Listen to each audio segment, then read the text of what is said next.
Let me tell a tale of a world where heroes walk among us, fighting through the darkness left by monsters and by selfish men.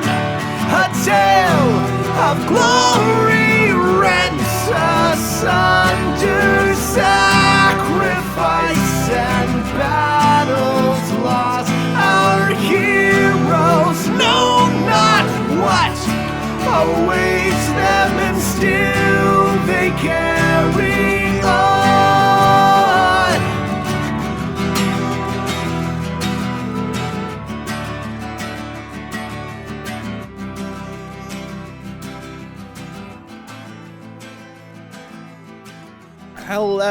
Hello, welcome everybody. This is Ages of Ainor, and I am Pixel. Thanks you guys for coming and hanging out. As usual, we are going to be doing our intro stuff, so sit back and enjoy the fantabulous second episode of Ages of Ainor presents the Siege of Castle Rend. So, as usual, first things first, for the folks in chat, try to remember when we move on to map screens, things like that, that what you're seeing is the DM perspective. So you may see things that the players can't see yet. They'll usually be kind of like faded out a little bit. Try not to like mention that stuff in chat, just because you may spoil things for the players if there's enemies around the next corner, or there's a secret ancient red dragon off in the part of the map who's going to come eat their face in a minute. We want those to be a surprise and not something that they learn by reading chat, because they may be hanging out with you guys, chatting and whatnot. So just try to refrain from talking about that stuff in the chat until it happens. Secondly, please do remember that D&D is a complex game with a lot of rules, and we are also improvising like a story together as a group. So we may play fast and loose with the rules sometimes. We may change things in like the adventure if you happen to know this adventure, or we may like forget specific rules entirely and make stuff up on the fly, or we may just get stuff completely wrong. If we're like casting about trying to think of a rule and you happen to know it and you catch it quick enough, feel free to put it in chat. And if we catch it, we'll be happy to take your help. But for the most part, if we like move on past something, we're not going to go back and fix stuff. So, don't like lose your mind or anything. Thirdly, as always, we want to keep this space open and welcoming as much as we can here on the internet. So we don't put up with any like abusiveness or hatefulness or toxicity in chat, whether that's towards other viewers of the stream or towards players on the stream regarding like character choices, knowledge of the game or rules, or frankly anything else. It's never been a problem here, but we just always want to be upfront with what our sort of community guidelines are with that stuff. And then final reminder, we do release the show on YouTube after each episode during the following week sometimes. Usually I try to get them up by like Sunday at noon or so to give you as much time as possible to catch up before we do the next episode live. But I'm not always like a hard deadline, so sometime in the early week, hopefully those should be going up if you can't catch it all live, but we hope that you can. And then last thing before we get started, we're going to go around and introduce ourselves once more. So I am Pixel. I will be your GM today. You can also find me on Facebook Gaming at facebook.com/hammeredpixel, where I have been playing a tremendous amount of Elden Ring for the last like 2 weeks. I've been enjoying it a lot. We also talk about like politics and economics and philosophy as it relates to video games usually. So that's a lot of fun if that's your kind of bag. But you also can find me here doing Dungeons and Dragons, as well as I just started up being a PC on another D&D stream at the Bardic Inspiration Network. And you can find that at, I think it's twitch.tv/the Bardic Inspiration Network, where I am playing a delightful character, a grumpy old dwarven fighter who has hit rock bottom. So you can catch those on Thursdays. I think it'll be every other Thursday, but you can check them out with that information if you want to go live. And I will add that to our socials here in a second. And then we are going to throw it over to Trish. Hi, my name is Trish McFarlane, and I will be playing Perdita tonight. And I have never in my life played Elden Ring. Fair. Very fair. Okay, Jacob. Hi everyone, I'm Jacob. I play Soren Fairtalon, the Twilight Cleric. He's an Owlin, and I've been playing a ton of Elden Ring. You might occasionally catch me on Pixel's stream as Giga Chad or the Flesh or the Giga Flesh or Sir Giga Chad or Sir Giga Flesh. Excellent. We have the constantly mutable Sir Giga Flesh Chad-esque. Okay, Kenzie. Hi, my name's Mackenzie. I play Farron Naref, Air Genasi monk, trained in the way of the four elements. I happy to be here again. Loving the campaign. Excellent, thank you. And Beast. Hey y'all, I'm Beast. I will be playing Raz Hiskers, the Tabaxi Valor Bard. And while you can't see it now, I am wearing a fantastic pair of cat ears made by the one and true crotchety old hat lady, Trish herself. So thank you very much, Trish. I'll do this every now and again just to let the viewers see your splendid handiwork. But excited for this next episode.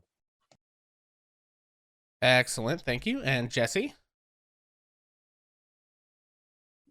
There we go. I'm Jesse. I am playing Silas, the only human of the bunch, but he's weird and wacky and likes to cast some spells. So, but you can catch me every once in a while on Spectro Sofa, my YouTube channel. We actually just passed 7,300 subscribers, so I'm still shitting my pants over that. And yeah, I'm truly blessed to be here. It's awesome. So thank you. Excellent. And Taylor. Hi, my name is Taylor. I play Anna. She's a wood elf cleric. I don't play Elden Ring. I don't have a YouTube channel, but maybe one day. Yeah. You and me both. I probably will play Elden Ring though, so stay tuned. Nice. Cool. Well, so with our characters introduced, I am going to recap last week, and we're going to get started. So, as always, when last we left our heroes, we found and met our heroes on the road from Bedegar Keep to Gravesford. They've been hired by the wizard, Tace, to take a package of supplies to his apprentice, Pinna, in Gravesford. But the roads these days are treacherous, and they were attacked en route by bandits. With each fresh moment of the battle, we saw brief snippets of our heroes' paths, the convoluted webs of fate that brought each of them together to take this job from this wizard. As they unleashed their magics and considerable martial prowess on the unfortunate bandits who had lain in ambush on the road 2 days' travel out from Bedegar Keep. They slew all but one of the bandits, a scout who had nearly killed Raz in the opening moments of the fracas. And once she was the last combatant remaining, Soren offered her life and some coin to lay down her weapons and leave, mere moments after she had rejected a similar offer from Silas. But just as this was happening, Raz cast a sleep spell on the woman, and she and Farron, who had been wounded in the melee, fell asleep. And so that is where we pick up. As Farron and this woman sort of slump over on the ground with the force of Raz's enchantment. I'm going to bring you guys over to the map here. I'm going to bring chat over to the map here. So, there we are. So, Farron has just fallen asleep along with this archer. Folks, what would you like to do?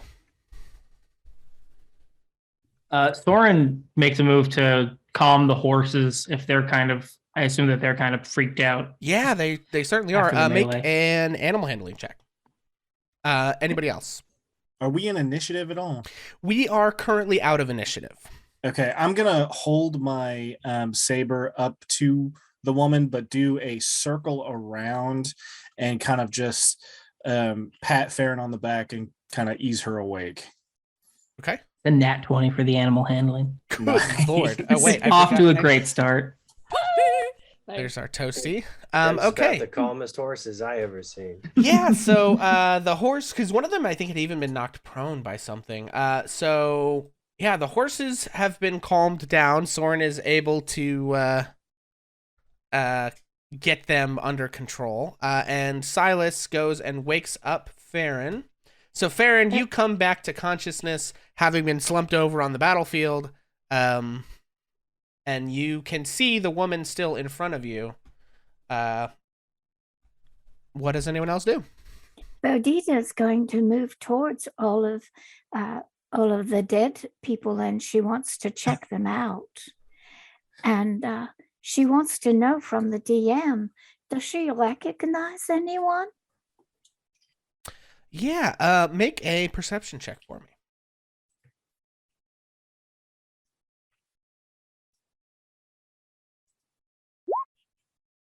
10. Yeah, I mean, I think it's not a super difficult check. With a 10, you recognize that the armor has had any, like, markings of origin or, you know, the indication of who these soldiers might have served removed from it. But you can kind of tell the gear looks, it's not in great repair at this point. It hasn't been super well taken care of the last little bit. But you can tell that these do appear to be possibly former guards from Bedegar Keep. Even though the bodies are dead, Perdita wants to investigate, but she also is going to take a claw, and any throat that is not slit, she's going to slit it. She isn't going to do it where anybody else much notices. She also is going to huck it up and spit on the ground where the bodies are, if she thinks that she's looking at Bedegar armor. Gotcha. And what about the archer woman? Are you trying to, like, execute her while she's they're with unconscious, her. or? No, No, okay. someone else is fiddling with her. It is not important to me. Okay. Also, the stinking cloud has probably expired at this point and sort of dissipated, as has the Makes sleep. sense. The sleep is still active on the woman, but you got guys at this point, like, sleep lasts for a minute, so she is going to come back to consciousness very soon. If there's any final preparations y'all want to make for that to happen. Once Farron's up, I'm gonna kind of circle back around, noticing she's okay, and just kind of lean on Soren as my haste spell dissipates, and Silas for a turn just kind of collapses for a minute and just starts heavily breathing, like like he just ran like 3 miles. You did very good. Soren kind of pats him on the back of the head. Yeah. Oh, it's never fucking easy. All right. Whew. Okay, Anna and Roz, what are you all doing? And Farron. I'm trying to remember who else she killed. So is this guy in front of? Yeah, so you definitely killed these 3 dudes this way, I think. And I think you maybe got that one as well. I can't remember who got this one. I think it was maybe Soren or Silas. I got the big. That was Silas. Soren only got the one dude there with the base with the hammer. Yeah. So there were like 1, 2, 3, 4, 5. There were 7 people. Anna, I think you killed 4 of them. Silas got the commander, and Soren got one of these other thugs. Yeah, I wrote down she got 3 kills. Okay, so you probably, I think you got, oh no, maybe somebody shot an arrow at one of these guys. You got 2 of these. Somebody else got the last one, and you got this one over here. Yeah, okay, cool. Watch Ages of Ainor, episode 1 to find out. Hang on. On YouTube. Hey, there's our link. A little cross promotion there, kids. All right. So, Anna, yeah, those are the ones that you killed. What would you like to do? I know Anna, so she was very anxious. So she's kind of just like shaking and she's just like breathing really heavily. But I think I want her to go over where the archer person that's sleeping. Right there. Okay. Yeah. And she's just gonna look at her. Okay. And Farron, what are you doing? I probably not expecting to be put to sleep now being woken up. Probably startled, maybe a little like whoosh of air blows everybody, not like blows them back, but like blows back the hair. And I would like to investigate and just see if I can find anything on, I guess, the archer woman or anything around me. Okay. Yeah, You make should an grab investi- her weapons. Yes, I believe we should get the weapons off of her before she comes to. Okay. Yeah, it's a good idea. Gotcha. Yeah, so someone's grabbing the weapons. Farron, make an investigation check. And Roz, what are you doing? Okay, sorry about that, folks. I have no idea what just happened. My OBS just closed itself for no discernible reason. So we're just going to fire up live again. We're not going to redo all the intro crap. We're just going to carry on from here. Yeah, so sorry about that, folks. Okay, so let's just pick up. You had taken the weapons from What's-Her-Face. We had a 12 investigation check from Farron to investigate the archer woman. Roz was casting Mending to do something about some new holes in something. Catch me up with that. Yeah, so Roz is casting Mending on her clothes, having recently died twice. The observant eye might notice on the inside of her shield there are tally marks, of which now there are 3, and signifying that Roz has 6 lives left, according to what she believes. And she's just sort of walking around the dead bodies, kind of kicking them, being like, yes, that is what a true warrior does. They kill, they succeed. We are the victors. Gotcha. Okay. And then somebody else was jumping in because we're seconds away now from What's-Her-Face waking up. One more person was telling me something right before we went off. Or I guess, Taylor, you were, Enna was saying something. Yeah, Anna's gonna pickpocket the archer while she's sleeping because she's feeling sleepy. Gotcha. Well, both. So I think Farron was investigating that first with a 12. Okay. Yeah. So you find. Oh, good Lord.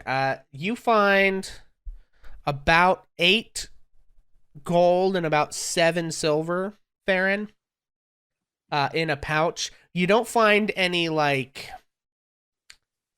orders or letters or any, like, story kind of information. Like, you just find a little bit of coin. She's got some arrows, maybe some food rations, and, like, some gear that implies that they are kind of like roughing it out here, that they're like they have an encampment somewhere nearby, but that's about all you find. Did you say food rations? Yes, there would be just like a little bit, like in a pack, probably some snacks. I would like to give that to Perdita. Oh, Nice. oh, Yeah, so it's probably And just like some dried meat and a couple of like berries or something like that in a little pouch, you know. For my friend. you are so sweet to think of me. And you would probably notice as I reach out my hand that 1 or 2 of my claws are dripping blood. But I pretend not to notice. Merci, ma chère. Maybe we should. I don't think we have time to tie this one to bind the hands. Yeah, and as you say that, you see she begins to kind of stir and come awake. Oh, and good then sort of morning. Gets like very defensive, clearly like freaking out that she's on the ground and you're all standing over her. Hello. Oh, good. I prefer them to be alive. The whole. You said I could leave. What the fuck? Yeah, yes, What the fuck did you do to me? Shush. Adults are talking. Okay, she's gonna try to run right now. Do I? So Monsieur anyone that wants to DM. take an attack of opportunity, take it, because she's trying to like at that she's fleeing. Oh yeah, So Roz wants that. okay, And Perdita wants to know if she recognizes her in the face. make another perception check. 18 will hit. Okay. 9 points of slashing damage. She is unconscious and dying. Quick, we must eat her before the flesh becomes putrid. Hold your pause. And Soren casts Spare the Dying. Okay. On this unconscious form. He's like, I'd say we just tie her up, haul her to town, and I don't want to say let the local law enforcement take care of her because I'm not really into that vibe, but maybe take her to a chapel. Some priests can deal with her. And Silas looks at Soren and says, how long do you think she'll be out? Until she gets about 8 hours of sleep, maybe. Or I guess an hour or so. Because she's technically at 0 hit points. She's just stable. He kind of looks at the horses and looks at the group, and he's like, well, do you want to take her with us or leave her here? We should take the horses. We should absolutely take the horses. Yes, I was thinking the same thing. We could eat the horses. No. No. No, I feel that that's a largely, almost unanimous no. If we put her on a horse and tie her down and take her, then perhaps she can tell the people in wherever it is we are going where this all started from. This is ridiculous. She should be a prisoner and go to jail. Yes. Oh, yes, there should be some kind of punishment, I suppose. We could just kill her. I don't think murder is the way to go here. The others, we didn't really have much of a choice, but here we have it. There's a difference between defending oneself and cold blood. Hey, Soren, look over there. Yeah. No, I'm kidding. Yes, I prefer when the blood is warm. Silas takes like 2 steps back from Roz. He has seen this cat person chuck piss and talk about eating humans. I feel that we have a very diverse portfolio of emotional baggage here. Perdita is going to slide along beside Roz and say, Roz, get a grip on yourself. And then she's going to hand her one of the pieces of meat that she got from Farron. Here, munch on this and hush. We're not going to eat horses. And Perdita would like to investigate the rest of the corpses to see if she finds anything else of interest. Okay. Yeah, make another investigation check. I think Soren's going to hand Farron some rope and is like, you're probably better with knots than me. Could you tie this one's hands? My fingers are mostly feather. It's hard for me to grab things and dexterously move them. So, Yeah, I'll try to just hog tie. just hands and feet. Or no, we'll just do hands and then drape them over a horse. Okay. Yeah, go ahead and make a sleight of hand check to tie knots.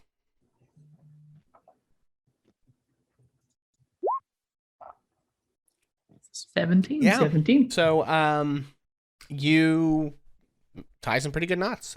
They seem pretty secure. Soren's going to toss them over the southern or the lowermost horse. Okay. Here, just kind of on the back, Red Dead style. Gotcha. Okay. Yeah, you throw them on the horse, or throw her on the horse. Okay, and so with a 7 investigation to see about the rest of them, you don't necessarily recognize any faces or anything like that. You find...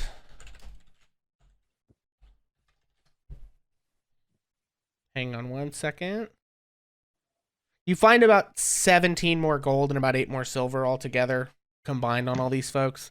They may have an encampment with a larger stash somewhere if you guys want to try to find it, but it's probably off the beaten road a ways and would certainly delay you on your trip to Gravesford, but you're welcome to look for it if you want. Definitely nothing indicating these folks have arcane knowledge or anything like that, right? No, nothing that you saw. All the weapons seem perfectly mundane. Nobody lobbed any spells at you. Right. So if they'd had any of that stuff, they probably would have used it to not die. So It's fair. Okay. These are merely strays. Let us continue. Oh, I agree. I'm tired of standing here and, well, I would really like to take a nap. And thank you so much, Farron, for these delicious morsels. You are so sweet to me. Know how Anybody know much how- you like snacks. I do. Snack, Anybody- snack, my favorite thing. Does anybody know how much farther we have? I think we are about halfway. yeah, A so little it's a bit more? couple days left. Let's pop over to the barony of Bedegar. Oh, look at our little group. That's Oh, adorable. that's fun. Yeah. Okay, so you guys left from Bedegar about a day ago or so. And you have from here about 2 more days to get to oh no, actually hang on. This is Having wrong. horses, maybe. guys Well, I guess are- most of us are on Yeah. foot. No, you guys were 2 days out from Bedegar because you were at this crossroads. You're 2 days out from Bedegar and 1 more day until Gravesford, basically. You got about 20 some miles left. Okay. So He kind of Nice. I'm sorry. Silas kind of looks around and he says, "Well, do you want to continue on until nightfall or just set up here? I think a lot of us are tired." I think Soren looks around to see like how defensible the spot that they're in is right now. yeah, Seems okay. like the bandits kind of had a good setup. Yeah, we can bot back over to that map. So if you put out the fires and maybe moved some of the wreckage of those wagons into something defensible that doesn't block the road, because I assume you guys are not going to lie in ambush for the next poor souls that roll through here. But you could probably, you can see there's a couple of downed logs, there's some trees, and then the busted up wagons that these folks had placed in the road could be dragged off to the side and made into a defensible little camp, sure.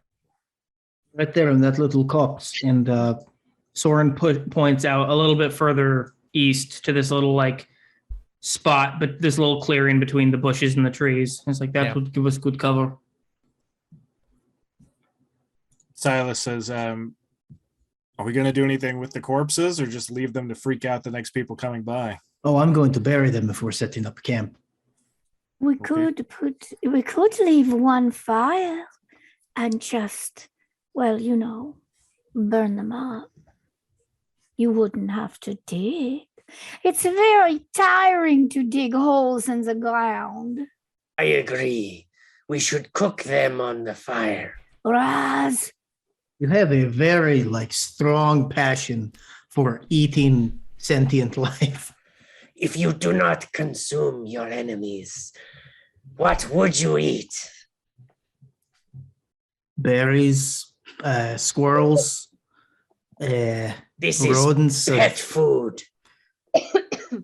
That is extremely insensitive. Anyway, I will call this one Montenino over the Saint of Duty.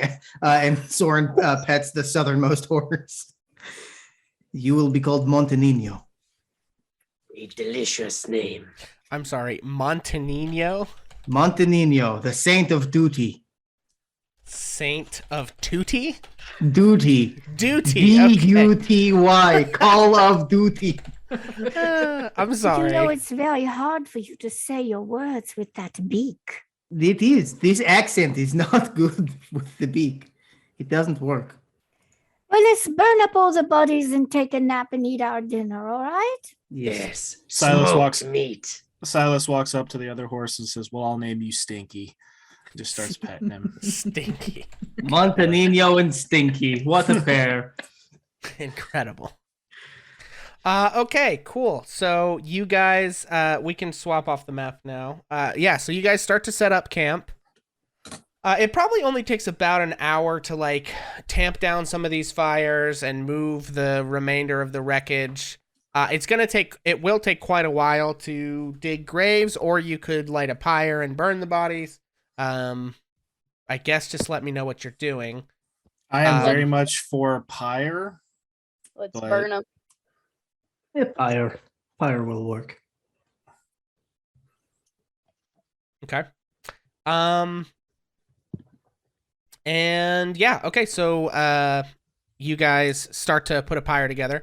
That'll probably take an hour or two to find enough wood and everything. What is everybody doing?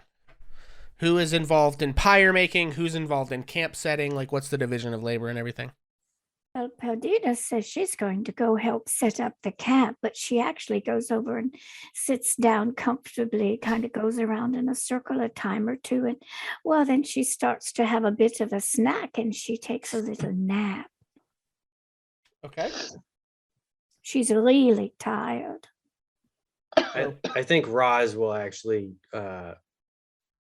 do the same. Roz sort of walks over to where Perdita is now comfortably napping and sort of gives a low growl, like, You are a waste of a tabaxi. You sit here sleeping when you should be killing and earning your ancestry. and then Roz falls asleep next to her. Not before Perdita says, Roz, I saw how the battle started. You were very slow to get anything going. Do not speak of me of killing until I see you do some yourself. Now you may take a nap. Ooh, shots fired. Okay, so Roz and Perdita have a little verbal cat fight and then take Yeah, a guys, nap. are you my cats? Shit. Everybody else, what are the rest of y'all doing? I'm gonna help Soren out. Whatever he needs for the pyre. Okay. I think Farron's gonna actually start setting up camp and like kind of awkwardly hearing this conversation, but also seeing that they're trying to take a nap. So I'm just trying to set up maybe a little more cover than just the bushes. Okay. I think Soren is setting up the pyre and is preparing some like funeral rites to like that are just kind of blanket to any faith, instead of being specifically to a specific. Let me double my words there. To any specific faith. Gotcha. Okay. Anna is gonna help with the setting up the fire burden because she doesn't want to be with the two cats right now. Okay. Cool. Okay, so Roz and Perdita fall asleep. Silas and Soren are on pyre duty, and Anna and Farron are setting up camp. Yes. I think. Oh yeah. Will Roz be able to spend hit die? Yeah, you can take a short rest if you want. Great. Sometime during the building of the pyre and things, Silas has Charlie kind of fly and sit on Soren's head and just thinks it's funny that there's an owl snowman here now. Soren also laughs, but it's a very like low kind of grumbly, just one chuckle. There's a little owl. Okay. Yeah, so you guys get the camp set and the pyre sort of started and begin to put the bodies onto the pyre. All of this takes about 3 hours, and no one was watching the horse or the archer, so when she wakes up, she slips her shit. bonds and gallops away.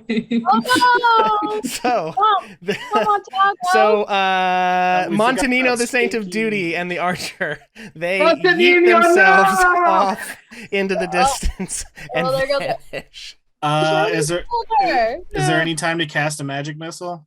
I'm gonna say no. Everyone said Okay. they were very engaged in whatever other thing they were doing, so she That's waits for true. a moment, no one's looking, and just get it up, and then the horse can get 120 feet in a round. So Let us hope that by the time you guys realize what happened, she's totally gone. She Let didn't have us any hope- weapons or anything. She didn't get a chance to rob you because you had put her on the horse and left her there.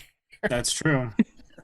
let us hope that the Way to go. sorry, go ahead. Oh, let us hope that she learned the error of her ways and will resolve to a peaceful existence. Silas just looks down. He's like, God, we're fucking stupid.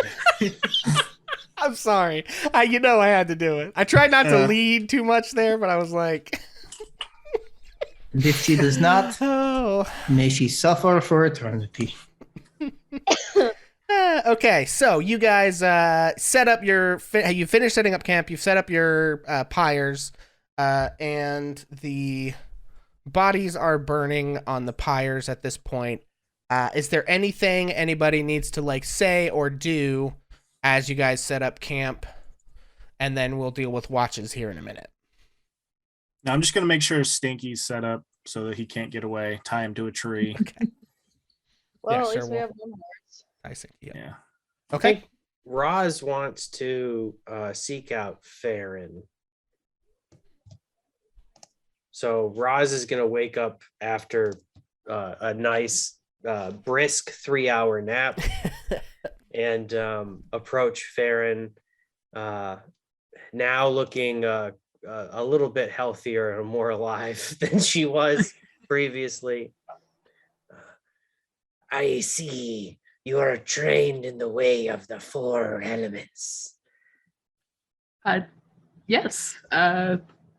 Any questions? Yes, the Hiskers clan did seek out your temple.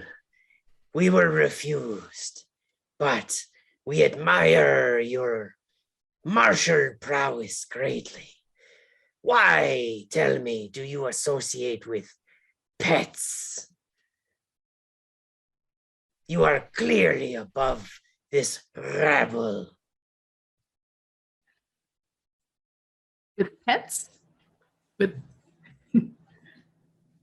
Yes, we are a superior to these little fleshy things. I see you have a touch of Ganassi. You are plain touched, are you not? yes, I am. Good observation. Thank you.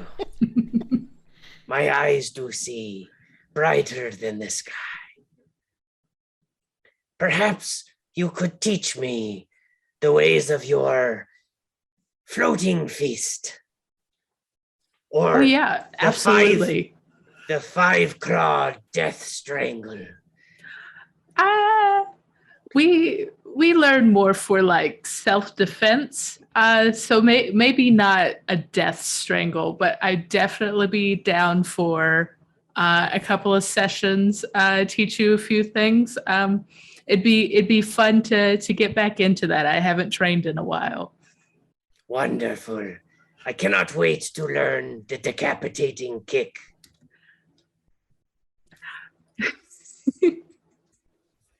Maybe we'll start with something a little lower, a little slower. Ah, yes. The still beating heart grab. We'll figure something out. I await your instruction. Now I must attend to these pets to make sure they have set up the camp correctly. All right, have fun. And Roz kind of wanders off, basically just to stand behind was it Silas, and just sort of click her tongue and suck her teeth every now and again. Silas does lean in and just be like, was that a jar of piss? It was a jar of my piss. He just kind of nods and Looks at Stinky. You are welcome. I appreciate it. Yeah. Walks over to Perdita. Is Perdita asleep? Oh, as you get closer, I will wake up. Oh, Does she make Did the you like take a nap sound that cats too? make when you startle Yeah. them awake? He kind of sits down and he's just like, is Roz okay? She seems to want to kind of eat everybody, and I'm a little afraid to, sleep next to her. I don't know him very well. We have just met. I cannot answer your question, but I think he's maybe he I don't know. Gee. Roz is That's right. Yeah, sorry. Silas kind of like leans in and grabs a piece of beef jerky and hands it to Perdita and be like, after that cloud, I think I've lost my appetite. And kind of gets up and starts doing some more work. Oh, Hang on, stand by, Monsieur le buddy. DM, we have lost someone. Yeah, I see that. Who'd we lose? Oh, Taylor. Looks like Taylor. Taylor froze. Yeah, Yeah. Taylor's froze. We got a message from her.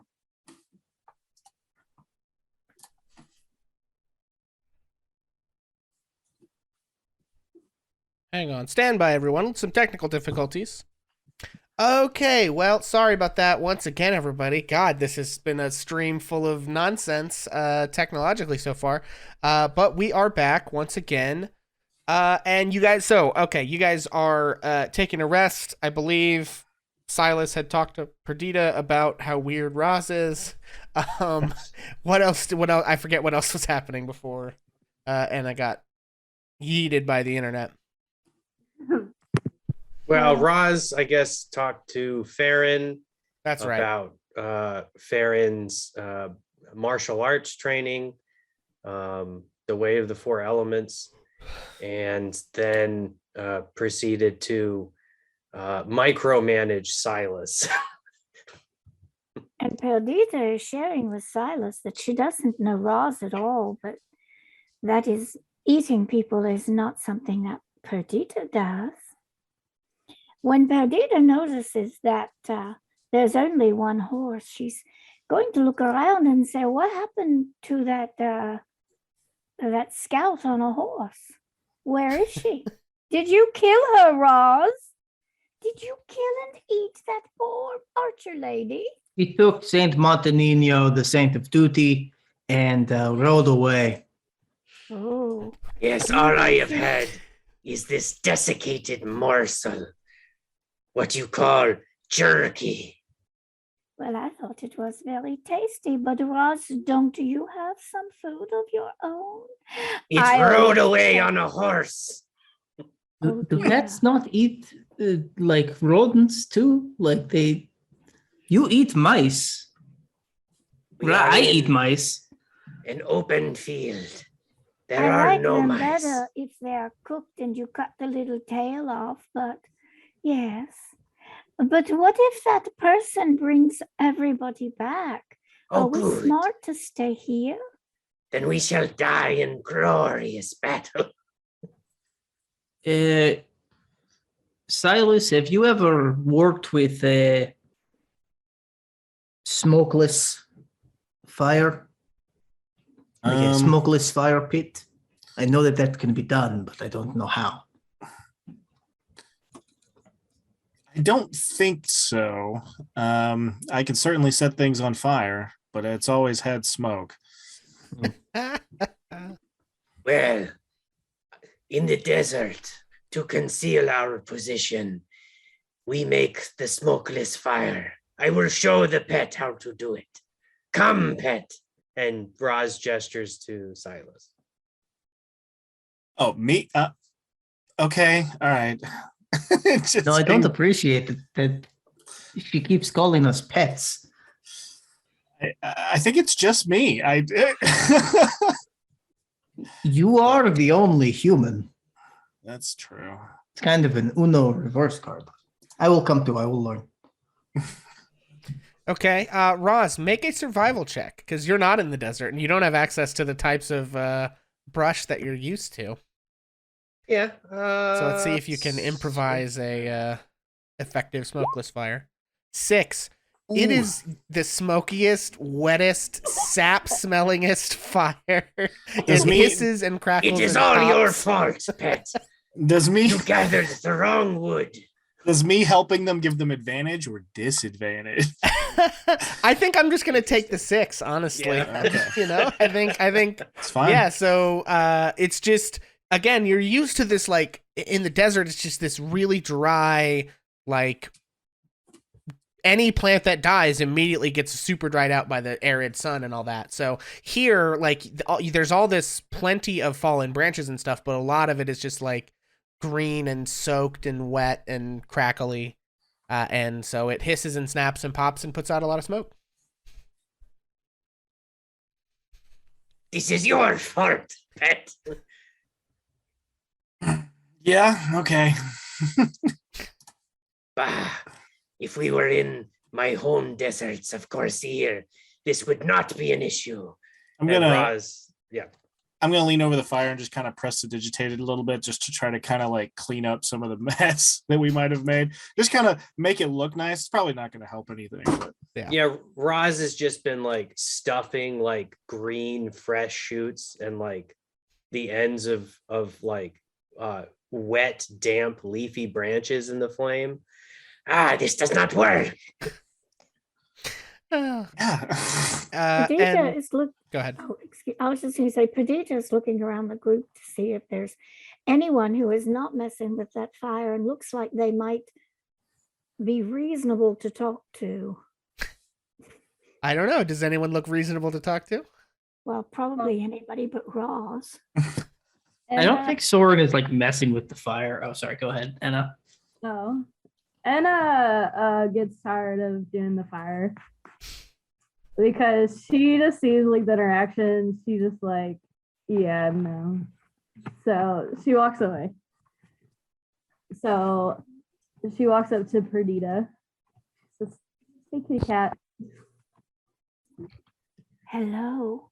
I think it is a mistake for us to stay here, Miss Anna person. I don't know you very well. You seem nice. You're quite deadly, but that's all right. I like that. You know, you defend yourself, but I don't think we should stay here. I think this is very unsafe.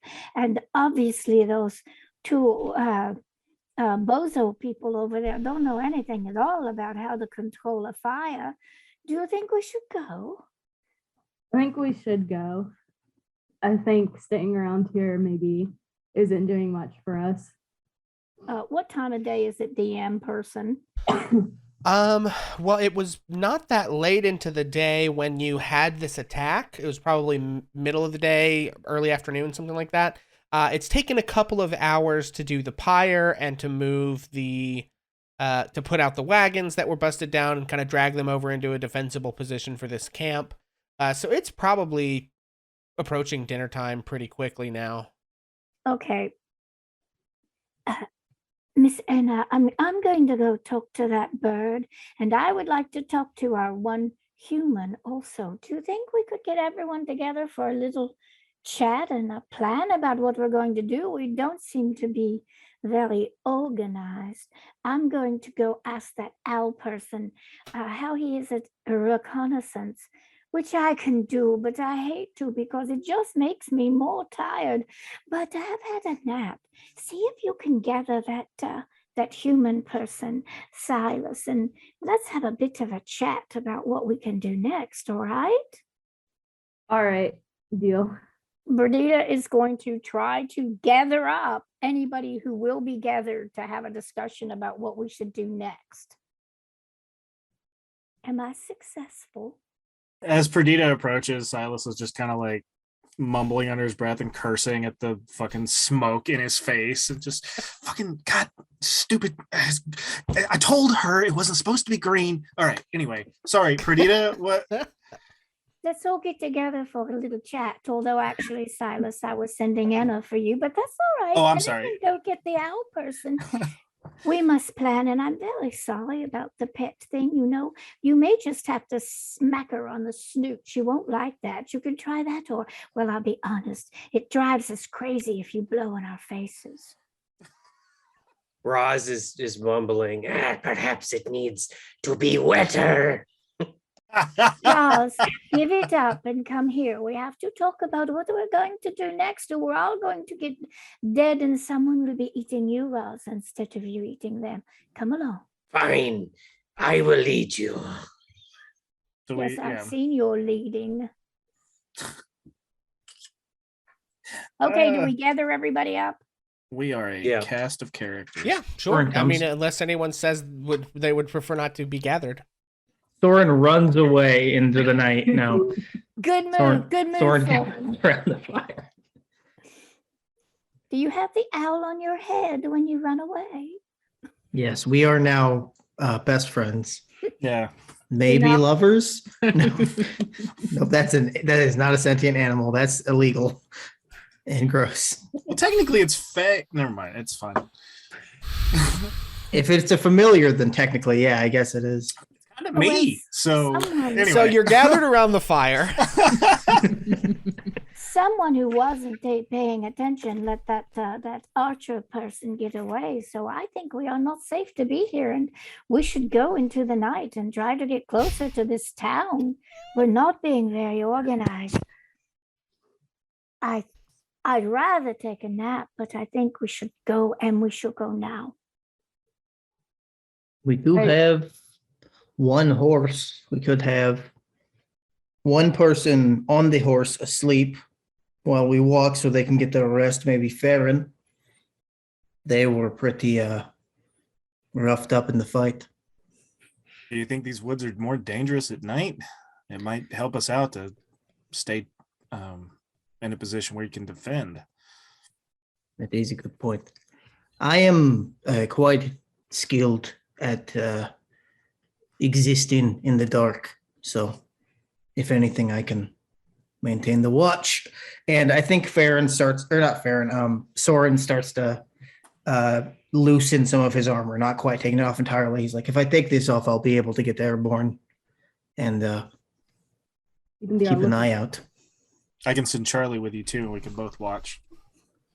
All right, so you think we should stay here? Then we must protect ourselves and we must watch. Set up the wagons in fortifiable positions like we have been doing, and we'll be in good cover. First light, we leave and we head for that town. First light. All right. All right. Okay. So who's taking what watches if you guys are going to sleep here? I think Soren will take first watch. Well, I think Soren wants to take the darkest part of the night. So maybe Soren takes second watch. That's a good point. With Charlie, I have dark vision I can use, so and also fly, but I don't know if we want our two flyers on the same watch. So I could do first watch with somebody. Well, I also have dark vision. I will be happy to do third watch. Roz will do third watch with Perdita. Cool. So that leaves Enna and... Okay, so we've got... Wait, so far we have Soren on second watch, Roz and Perdita on third watch, then Silas on first watch. So yeah. Between... Silas can take first watch. Okay, so between Farron and Enna, if you guys want to pair up on both of these, one of you needs to be on first watch and one of you needs to be on second watch. I feel like Farron should, if there's enough time. How long is a short rest? Short rest is an hour.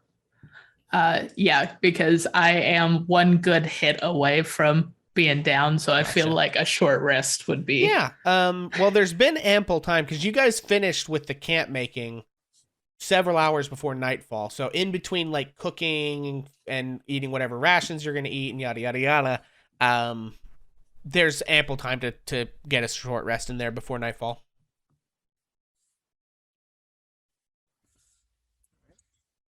So if you want to go ahead and like roll hit dice and get your key points back and all that jazz. you can do so. 14 hit points. All right, back to 22. That's a little bit better than 8. And Key comes back after a short rest, yeah? Yeah, I believe so. Yeah.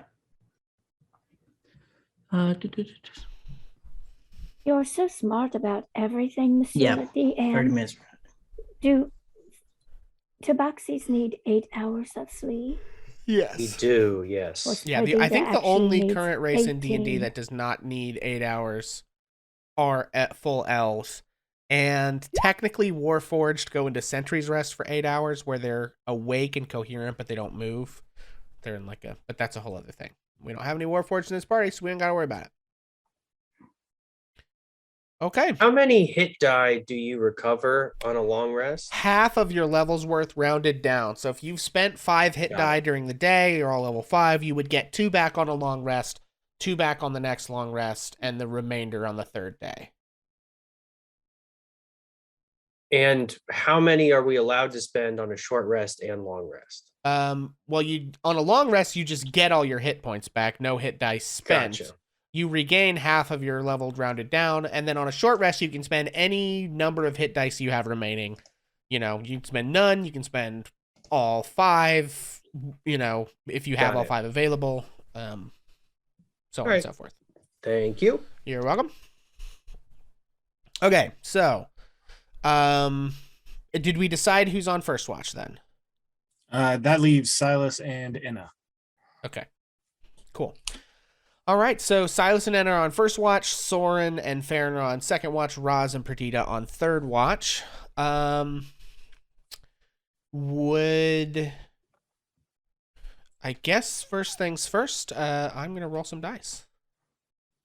Okay. Silas just turns to Enna and says, when I do this with Charlie, I can't hear or see anything using my own body, but I can feel things. So if you see something happening or need me to come back, just, tap on my shoulder. And Charlie kind of lands right on my outstretched arm, and I will use the Find Familiar ability, and Charlie's eyes go bright blue, and Silas's eyes go dark brown, and I just kind of sit cross-legged and send Charlie straight up. Okay. Got all the tricks, Force Girl. Do what now? So you got all the tricks, Force Girl. Yeah. Very cool. Okay. So I should make a perception check using Charlie. Yeah, if both of you guys, if you and Enna would both make perception checks for me. Okay, he does have advantage. Right. So a 15. Okay.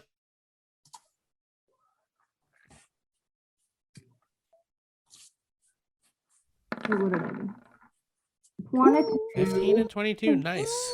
Yeah, so you guys are very much on top of it. Enna, you're particularly in tune with sort of the world around you, your elf eyes and all that.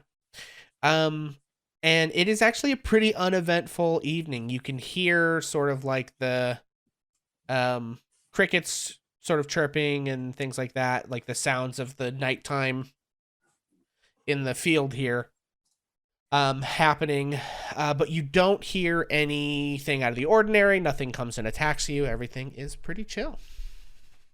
All right. First watch goes uneventfully.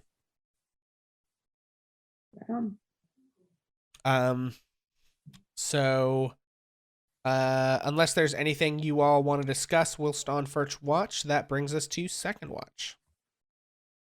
Oh wait, Enna's gonna pull out. Wait, she's gonna go. Hey, you want to see something? Sure. And she pulls out a little mouse, and she goes, "This is my pet. His name's Arrow, but don't tell the cats." And then she tucks him back in. Or the Silas owls. kind of pets Arrow on the head, and the owl Charlie kind of like looks down, like, stop, bird. Ooh, ooh. Okay, that's it. Okay. All right. So that brings us to second watch. Right. First thing at the start of the watch, Soren is going to lean over to Farron and use his Twilight Cleric ability, Eyes of the Night. So I think Soren is like, okay, look at me. Look at my eyes. And that kind of reflective sheen goes over his eyes, and then that sheen kind of appears in Farron's eyes. And Farron can gain 300 feet of dark vision. Right. Twilight clerics. Whoa. That's pretty cool. Okay, yeah. So you get this extra supernaturally perceptive dark vision. If you guys would both make perception checks for me. Yep. And Soren is going to take off his armor, spread out his wings, and take off into the night. And it's like, if you need anything, yell. And into the sky. Okay. Yeah, and if you would make me them perception checks. Soren got 16. Okay.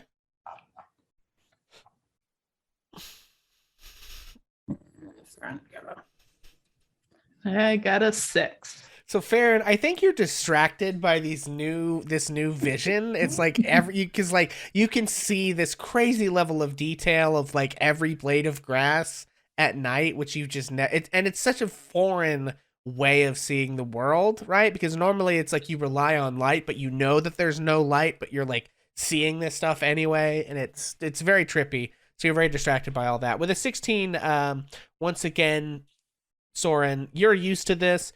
You're floating around up there.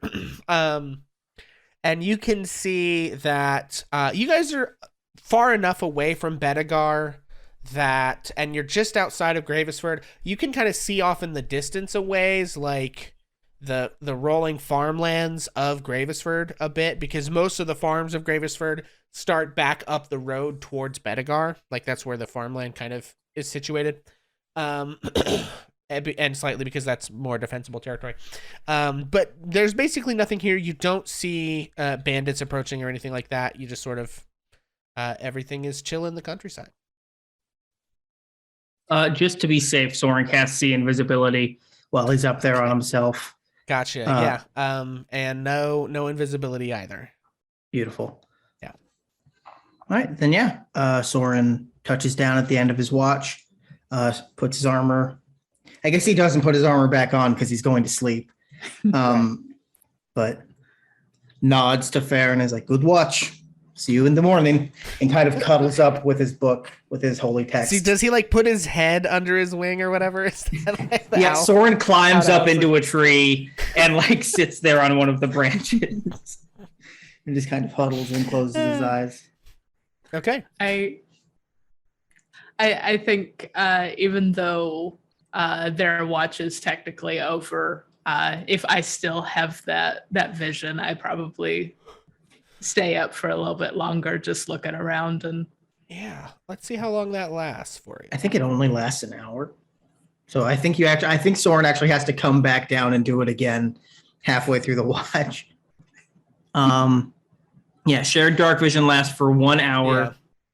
Yeah. Once I do it, I can't do it again until I finish a long rest or I expend a spell slot. Yeah. So yeah, I think Soren does come down and split it halfway through the watch to give another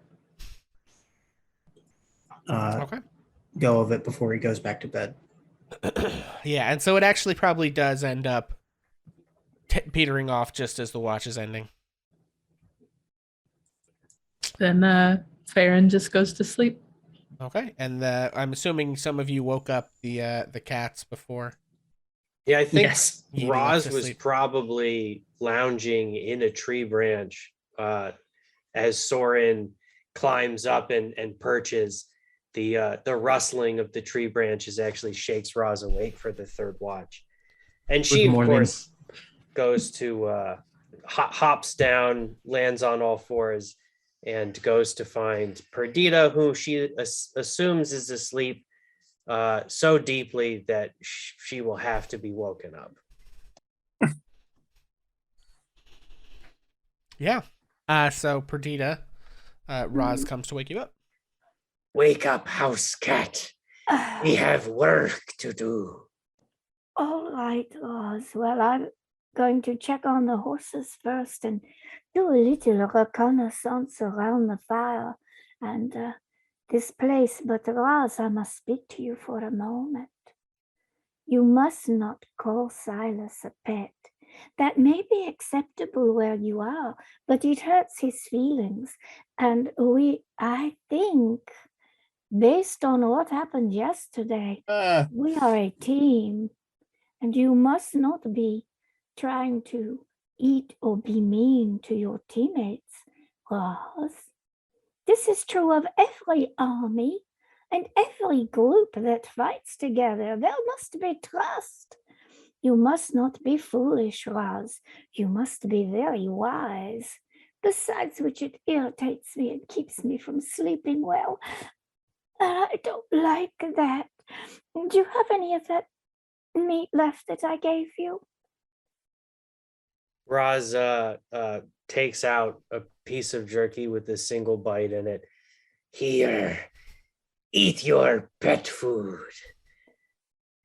If you do not learn to be polite, Ralph, you're not going to do very well. Why are you here if you have such disgust for everyone? What brings you here? You misunderstand. Pet is not a term of derision. It is simply the order of things. It is not Silas's order of things, Roz, and you will do better to be respectful. But you shall have to learn on your own. I cannot help you if you're going to be hard-headed, kitty cat. Then you'll just have to be that. I'm going to go around for a walk now, Roz, and see what is happening. Meet back here every hour on the hour, and we shall share our reconnaissance reports. All right. I'll be back. And Perdita's going to do that. She's going to, she's going to quietly slink off into the night, not leaving the campsite where she can't even see what's happening, but just the little bit broader area. Going to check on the fire, check on the horses, see what she hears, do her rogue thing. Gotcha. Okay. Yeah, make a perception check for me, both of you. Sure.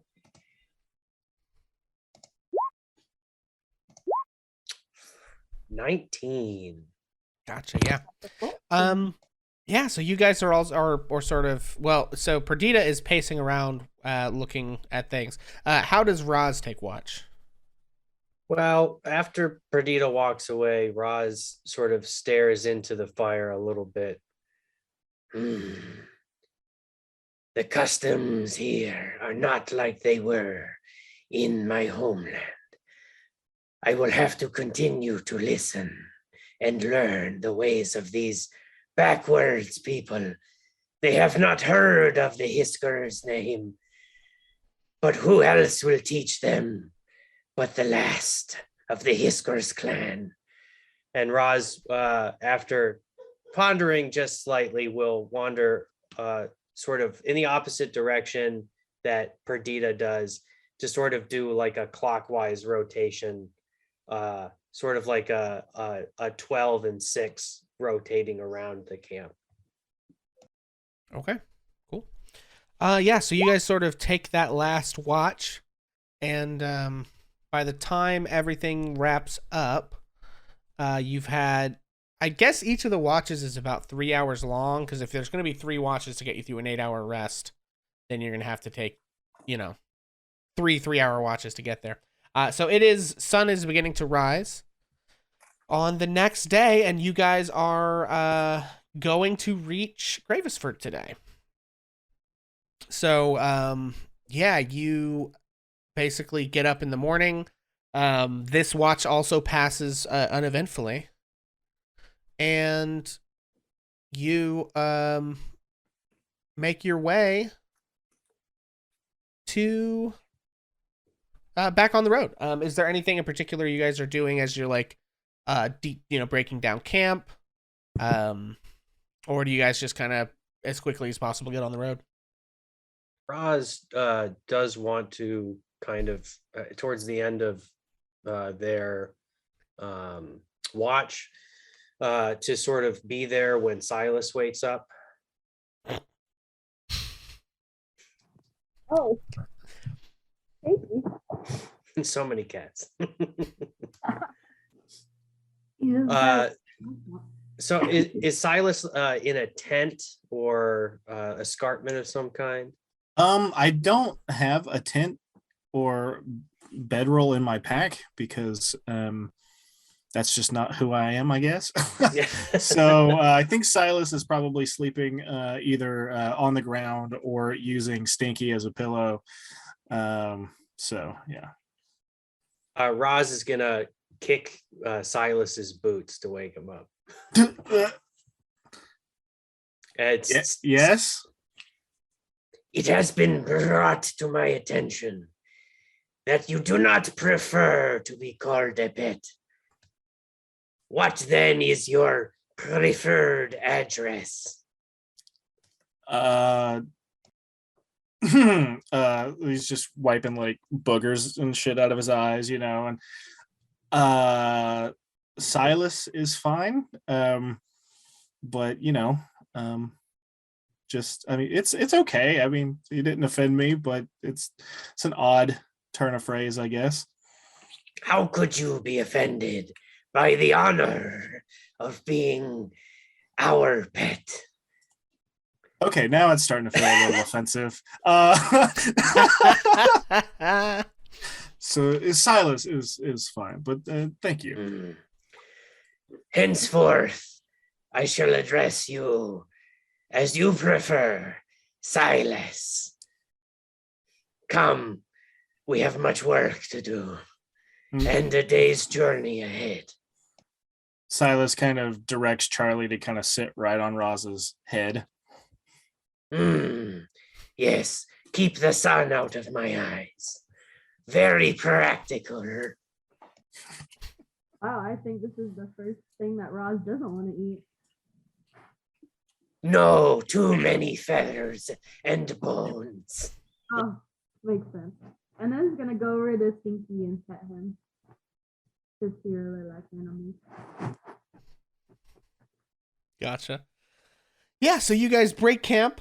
Stinky has been pet. Roz has been beowled. And you guys begin to make your way towards Gravesford.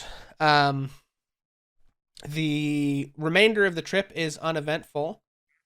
As you approach the town. So yeah, you come into the town and you can see that this is basically a small farming town. There's, a few dozen houses, a few shops in the town square. It's a those of you that are familiar with like the ability to judge the size of a settlement might think there's about probably 200 villagers or so in the totality of Gravesford. So it's a pretty close-knit community. As you guys begin to come into town, you can tell that today is the town is sort like there's a lot kind of going on. That it seems very busy in the town square. You can see that there's a lot of like market stalls in the town square that have been set up, and people are peddling various different things. If everyone would please make a perception check for me. And I'm going to bop us actually over here to the map of Gravesford. I made a 13. Do we know about any local holidays or anything like that this could be attributed to? Make a history check with disadvantage because none of you are familiar with Gravesford. Well, or you're not familiar with Gravesford, so. Yeah, 14. 14. So... and what is everyone's perception? Okay, so first off, Silas with a 14.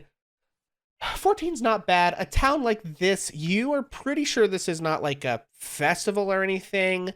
You might surmise this is closer to like a farmer's market day kind of thing. Oh, cool. Like sort of a once a month or so kind of event where things are going on. This is here in the town square. So Yeah, so there you can see that like folks are out. Silas, Anna, Perdita, yeah, Silas. Soren got the 22. Sorry. Okay, sorry. Yeah. Oren got the.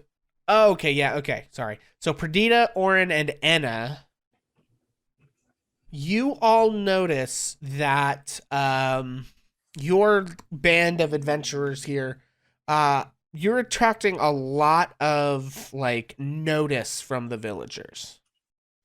And as you look around, this village is made up of predominantly humans, and you basically, and with a 22 for sure, you are the guys that are above 20 notice like you are a bunch of, there's like an owl person, 2 cat people, an elf, a blue genie person, and like 1 scraggly dude. Right? So the predominantly human population of this village is sort of like just looks at you guys. Nobody's like hostile necessarily, but like taking notice of you folks. Silas kind of turns and says, well, maybe let me take the lead with some of these folks. They might be a little timid to a 6'6" owl. People are afraid of that which they don't know. That's true. Yes. Announce to the other Silases our coming. Wait.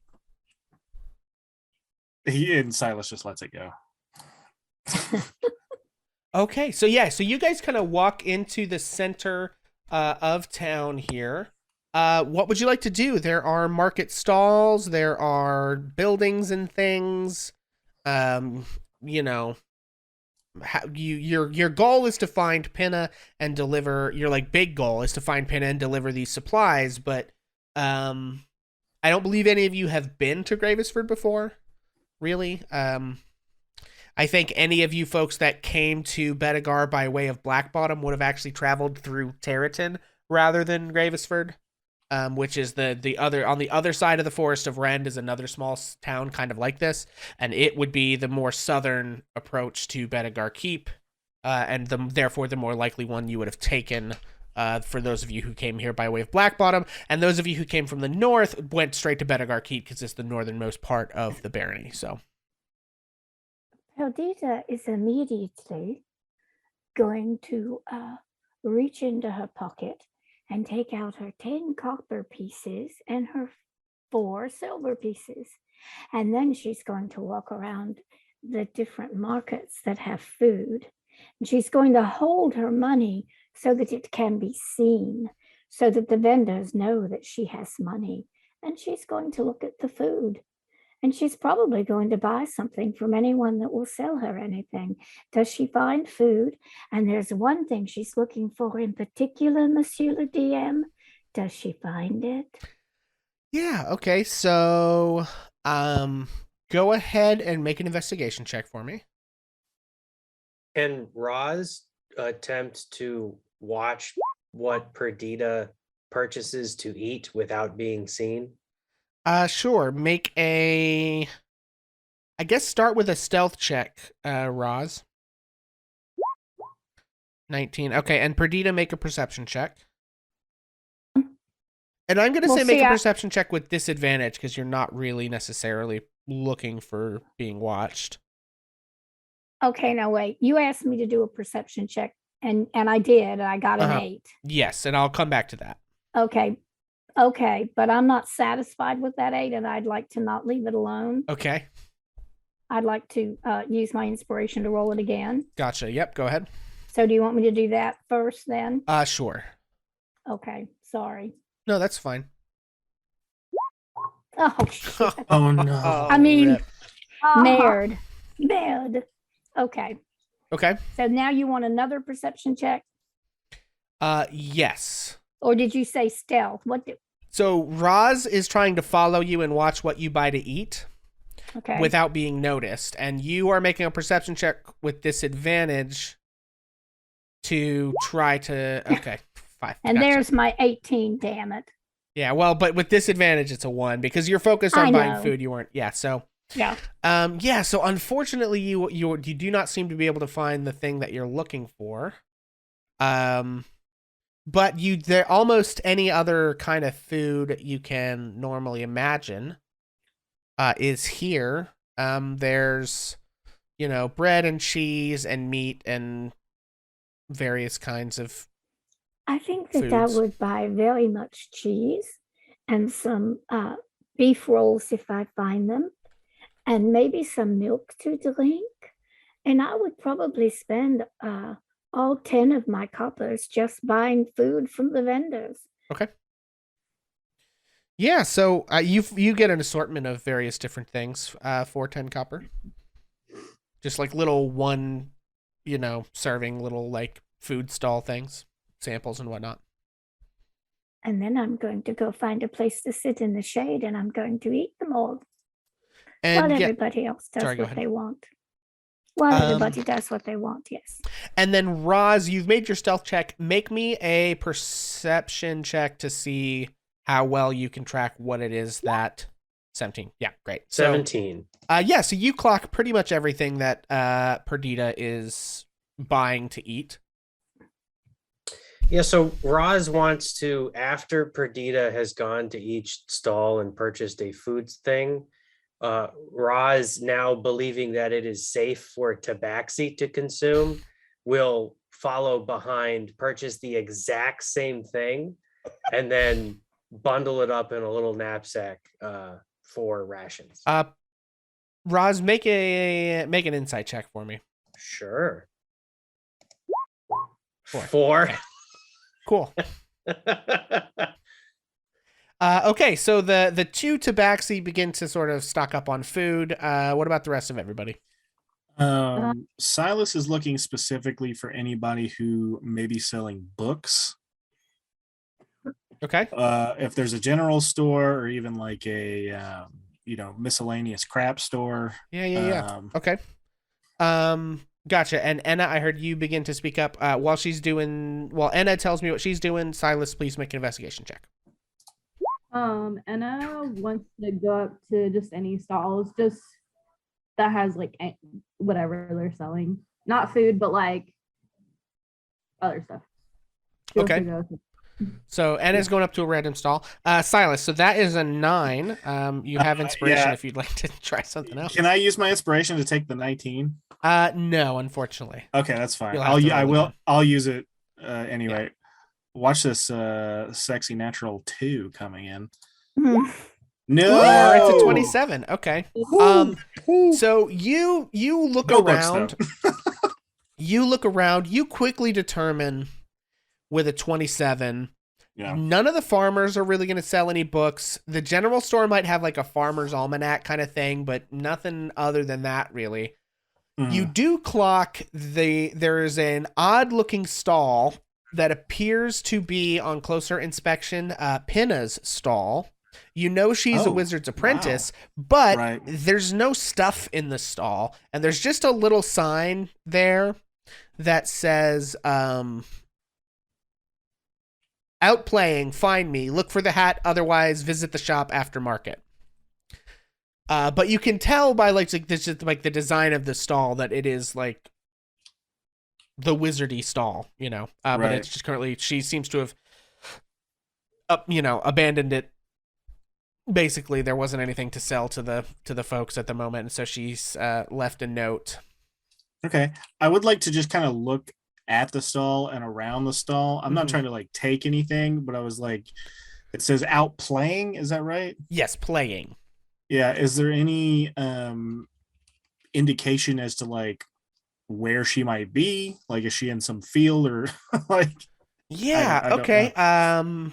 So I think we'll come back to that in just another second. That's fine. Anna, so you said you went up to a random stall selling just anything? Yeah. Okay. So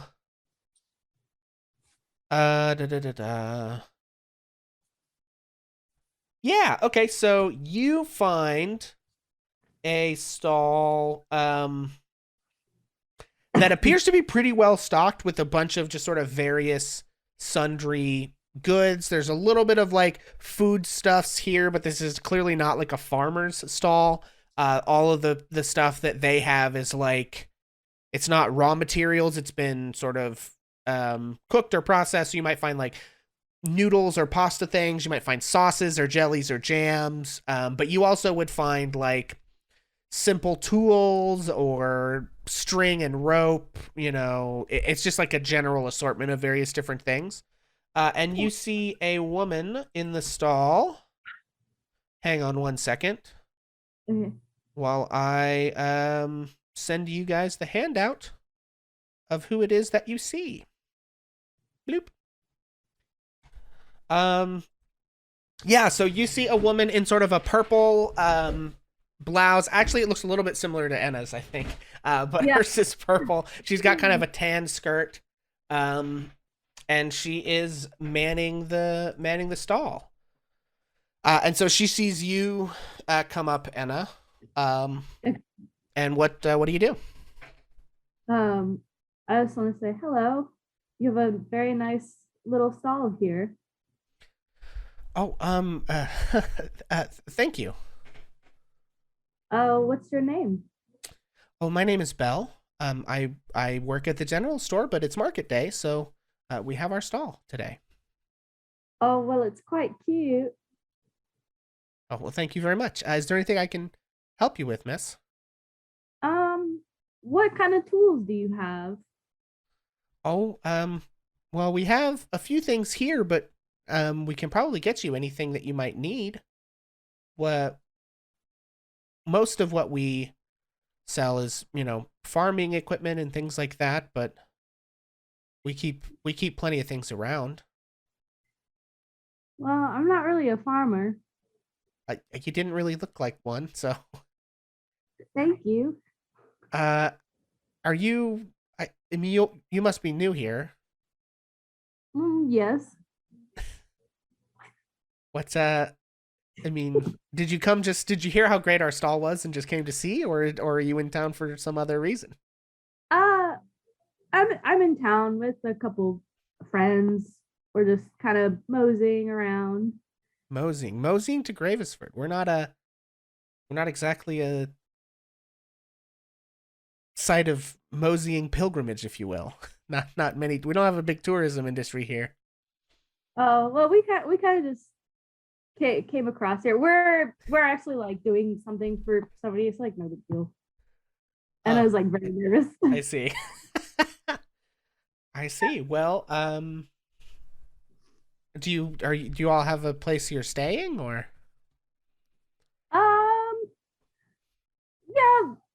Yeah, just like the woods. Uh-huh. Oh, so you're all elves then? Not all of us. It's just me. Yeah. So I'm the only I mean, because elf. I know the elves live in woods sometimes, but Yeah, I like the woods a lot. I mean, we have like an owl with us. We have like two owls, so I think they like a lot. So yeah. So you're them. Okay, I guess I should have known. Them? What does that mean? Well, I heard from one of the other stalls that there's just a very interesting group of people that have stopped into town today. Oh, who said that? Hang on one second.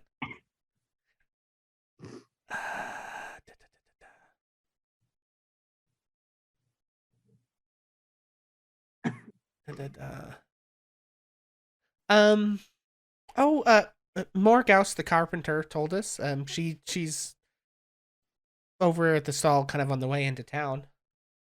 Oh, okay, that's cool. Well, I mean, so first of all, if you're planning to stay in the forest to the south of across the river, it's actually pretty dangerous in there. We have guards posted up on the bridge, Lenore and Ryan. So I mean, and she sort of like looks at your equipment and says, "I guess you all look like you can handle yourselves, but they say there's monsters and orcs in there. I mean, we've never had anything attack us really, so it might just all be hearsay, but we try to stay out of the woods." Yeah, and you said this was south of here? Yeah, the Forest of Rend. It's just across the bridge to the southeast of here. Oh, yeah, we'll totally not Like you go can there. probably see it from where, like if she points out the stall, like you can turn around and kind of see it probably from where you're standing. Okay, and then turns around and she's like, "Oh, okay, yeah, we won't go over there. We're fine though. We're fine." Cool. Well, we do have an inn if any of your other friends are, if you can't stay in the woods and you don't want to sleep in a field, that you can always stay at the Reluctant Pig. The Reluctant Pig. What a name. Yeah, it's been named that for a long time. I don't know it, but just look for the sign with the pig on it, and that's the inn. Oh, okay. I'll have to talk to the cats about it. Fair enough. And I think about somewhere in this process, another customer comes in and she's like helping them.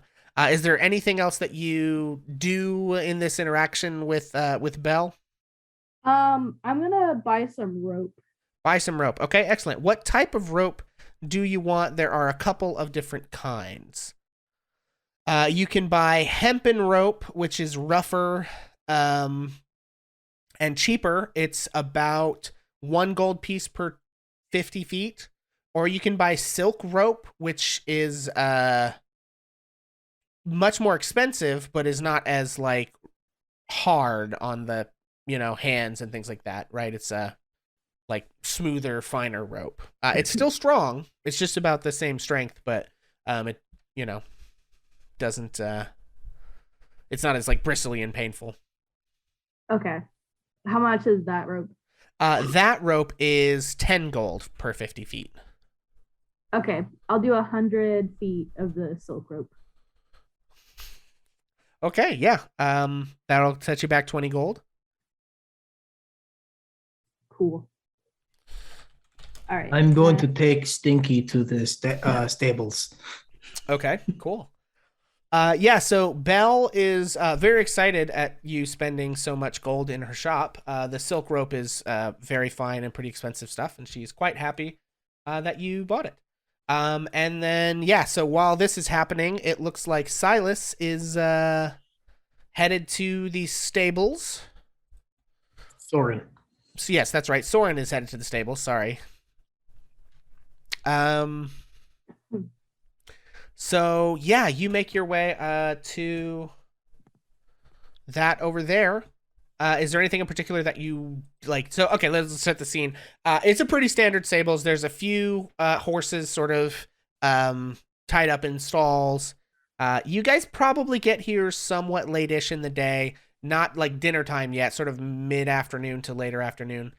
And you see there is an individual who is working with the horses. He is a redheaded man. His skin is kind of like tanned from being in the sun. He has brown eyes, and he is sort of like, he's wearing simple like peasant-y clothes, and he's sort of just like working with one of the horses and kind of like, gently brushing it down and what have you. Good evening. Soren kind of blunders in. Oh, hello, sir. Hello. My name is Soren Vertalen. This is Stinky.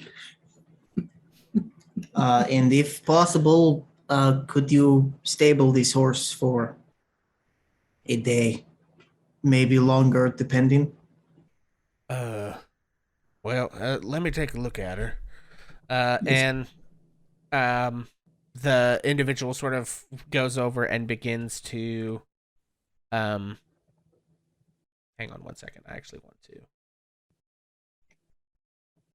Bloop. We just Okay. got her. Yeah, so goes over and starts to look over the horse and everything and says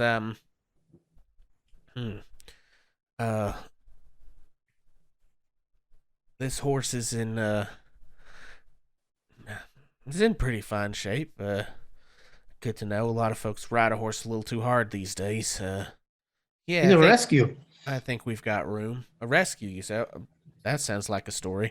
Also, he just sort of like cocks his head to the side and says, "And what brings you to Gravesford, friend?" Deliver in the package. Tell me, friend. And Soren kind of sits down, and I think I don't know if there's like a barrel or something for him to sit on in this stable, or maybe he just like Yeah, plops down on some hay. There probably is a barrel. Yeah. And he like pulls out his coin purse and he goes, are there any other travelers staying at the inn or that have stabled their horses? Not really. It's been quiet lately. Good to know. And he slides out a silver piece. He says, what troubles befall the town, if any? They never know what might happen in the village.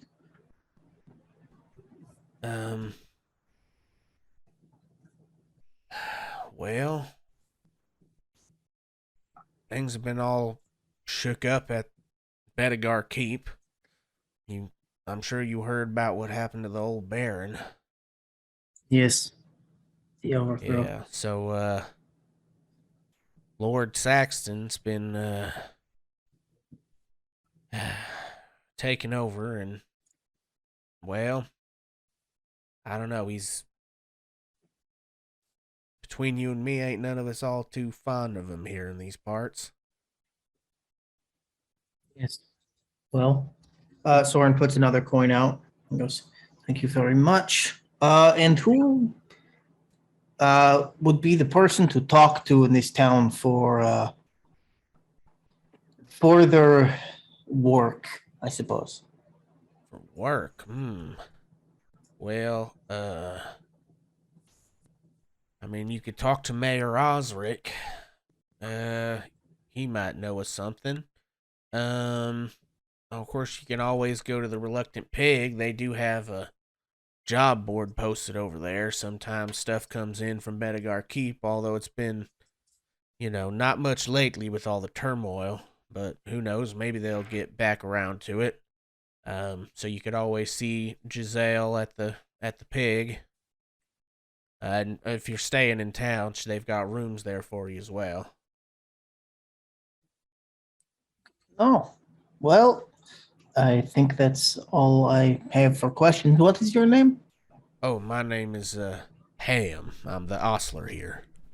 Well, Ham, it is a pleasure to meet you. Like I said, I am Soren Vertalen.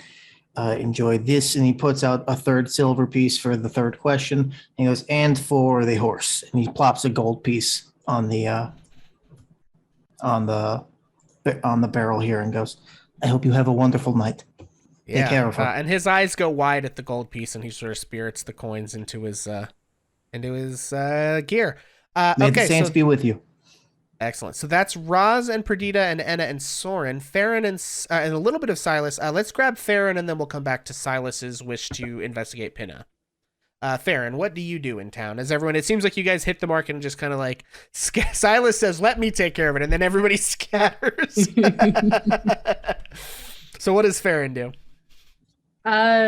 Probably excited to see all the people here went to the nearest little booth and just introduces themselves. Just, hi, I'm Farron.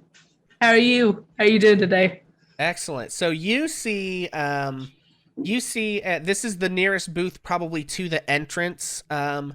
You see a dark-skinned woman with kind of graying hair in simple peasant's clothes. She seems she's probably middle-aged, but is quite, you can tell, fit and like muscular as well. And she says, well, hi there, dearie. Welcome on in. What brings you to town? What can old Morghouse do for you? Oh, we're me and a couple of buddies are just passing through town and checking out the market that's going on today. What you got in this booth? Oh, carpentry supplies. So and she sort of gestures around, and you can see that she has like boards of wood, like sandpaper, nails, saws, carpentry tools, and those types of things. So, is this what you do for a living? Is carpentry a family thing? Oh, well, yes. I was a weaver until my husband died, and then I decided to take over the carpentry business. This being a farming town and all, if the barn's got a leak in the roof, it's a little more important than if your elbow's got a patch, needs patching, you know what I mean? So I sort of took over for him but things have been going well. Oh, that's good to hear. I just looking around. Is nice to meet you. What was your name again? Morgaus the carpenter. I reach out my hand to do a handshake, and it's like, it's very lovely to meet you. Maybe we'll see you again. Yeah, great. She reaches out to shake your hand. Make a persuasion check for me.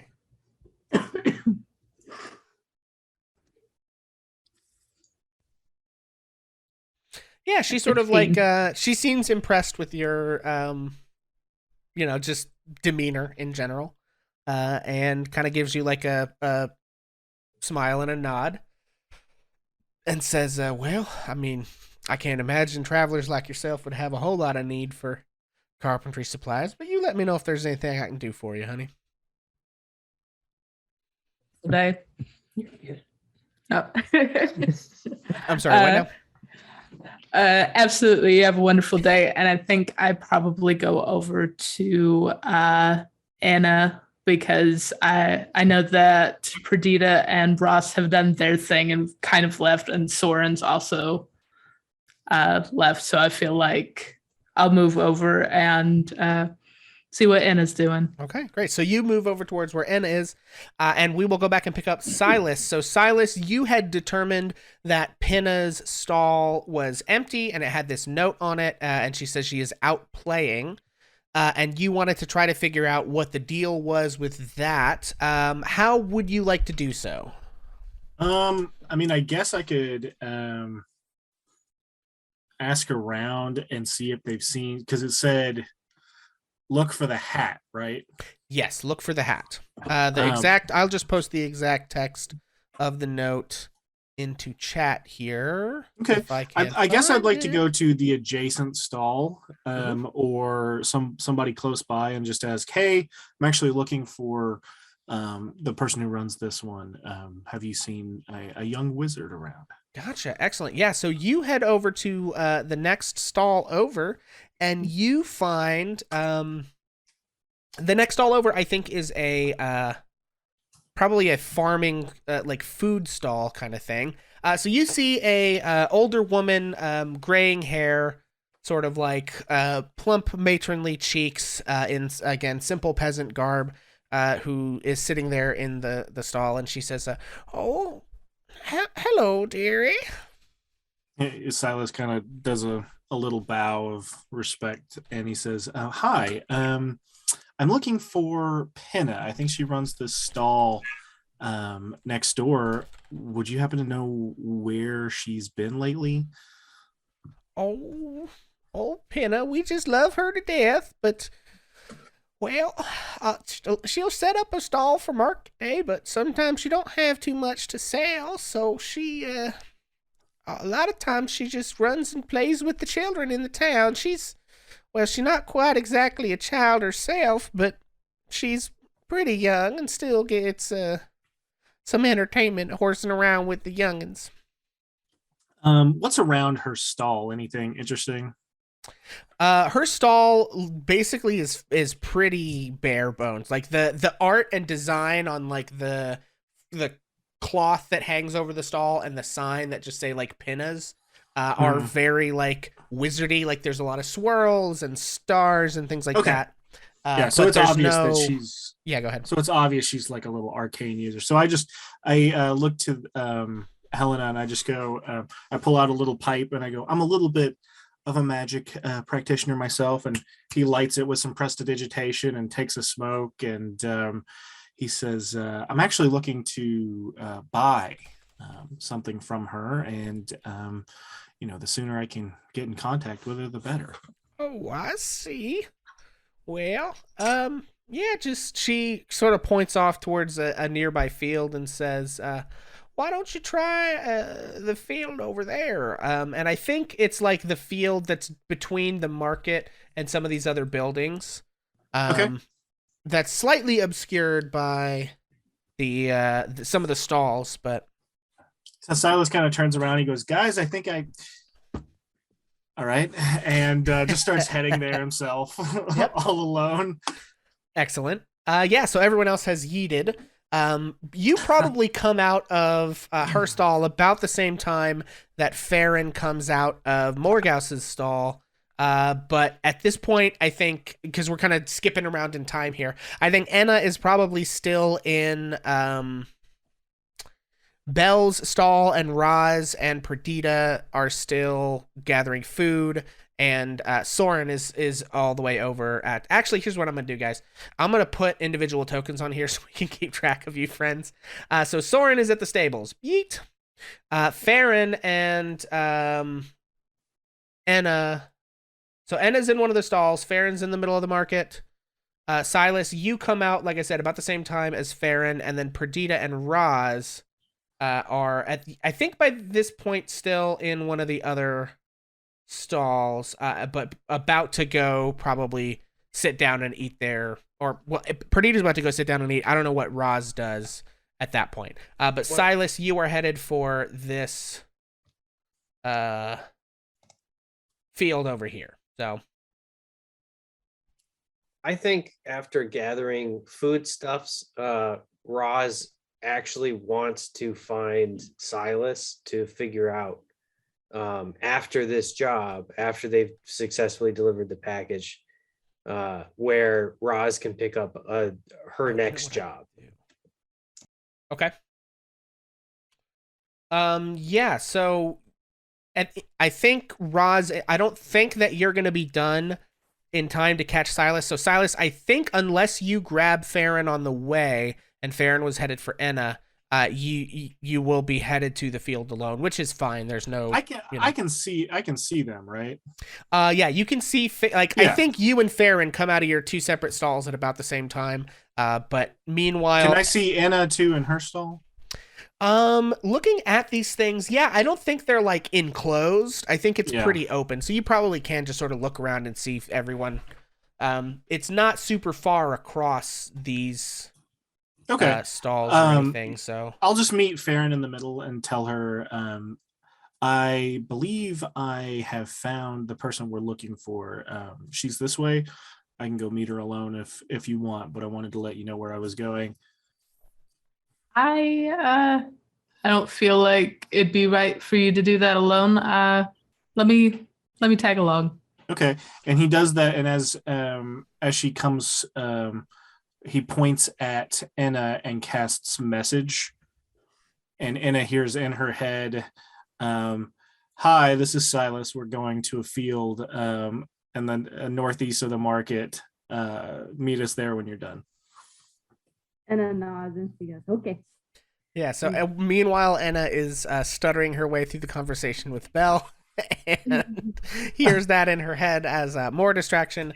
And Farron and Silas make their way to this field. And what you see a young woman playing games with a bunch of children. You can see that she's like doing some minor magical effects, some prestidigitation and things like that. You see Pinna, who is wearing like a crooked like wizard's hat, witch hat thing.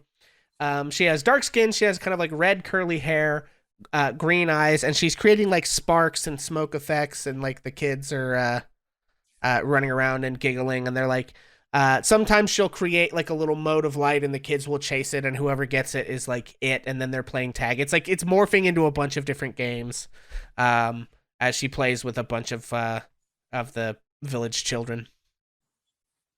Well, as we approach, I actually cast dancing lights, and these four kind of balls start to kind of move out of Silas's wand, and he kind of starts conducting them a little bit like an orchestra, and they form together to form this kind of odd but semi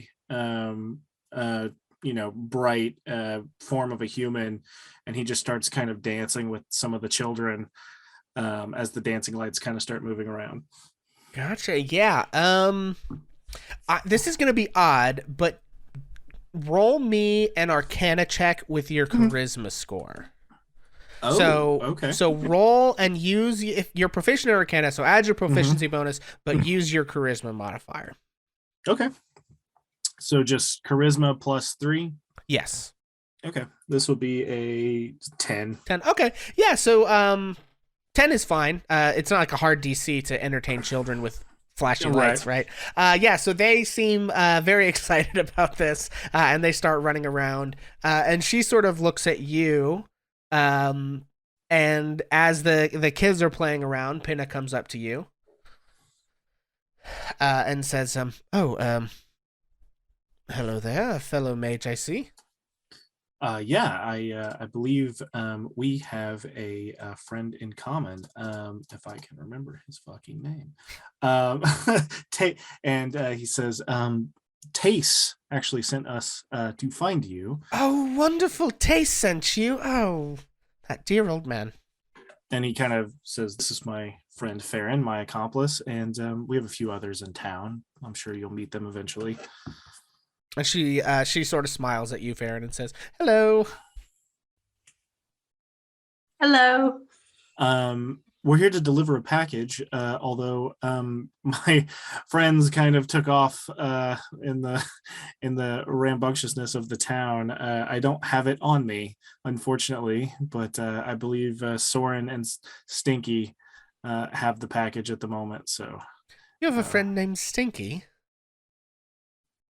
Yes. All right. Fair enough. And also for everyone in game and everyone watching at home, the person who gave you that job is the wizard Tace, and this is what he looks like. He is a middle-aged man with sort of graying blonde hair, very sort of striking turquoise eyes, and fancy blue robes. So, I know we've mentioned him several times. I wanted to show him to everybody as well. I think so. There we go.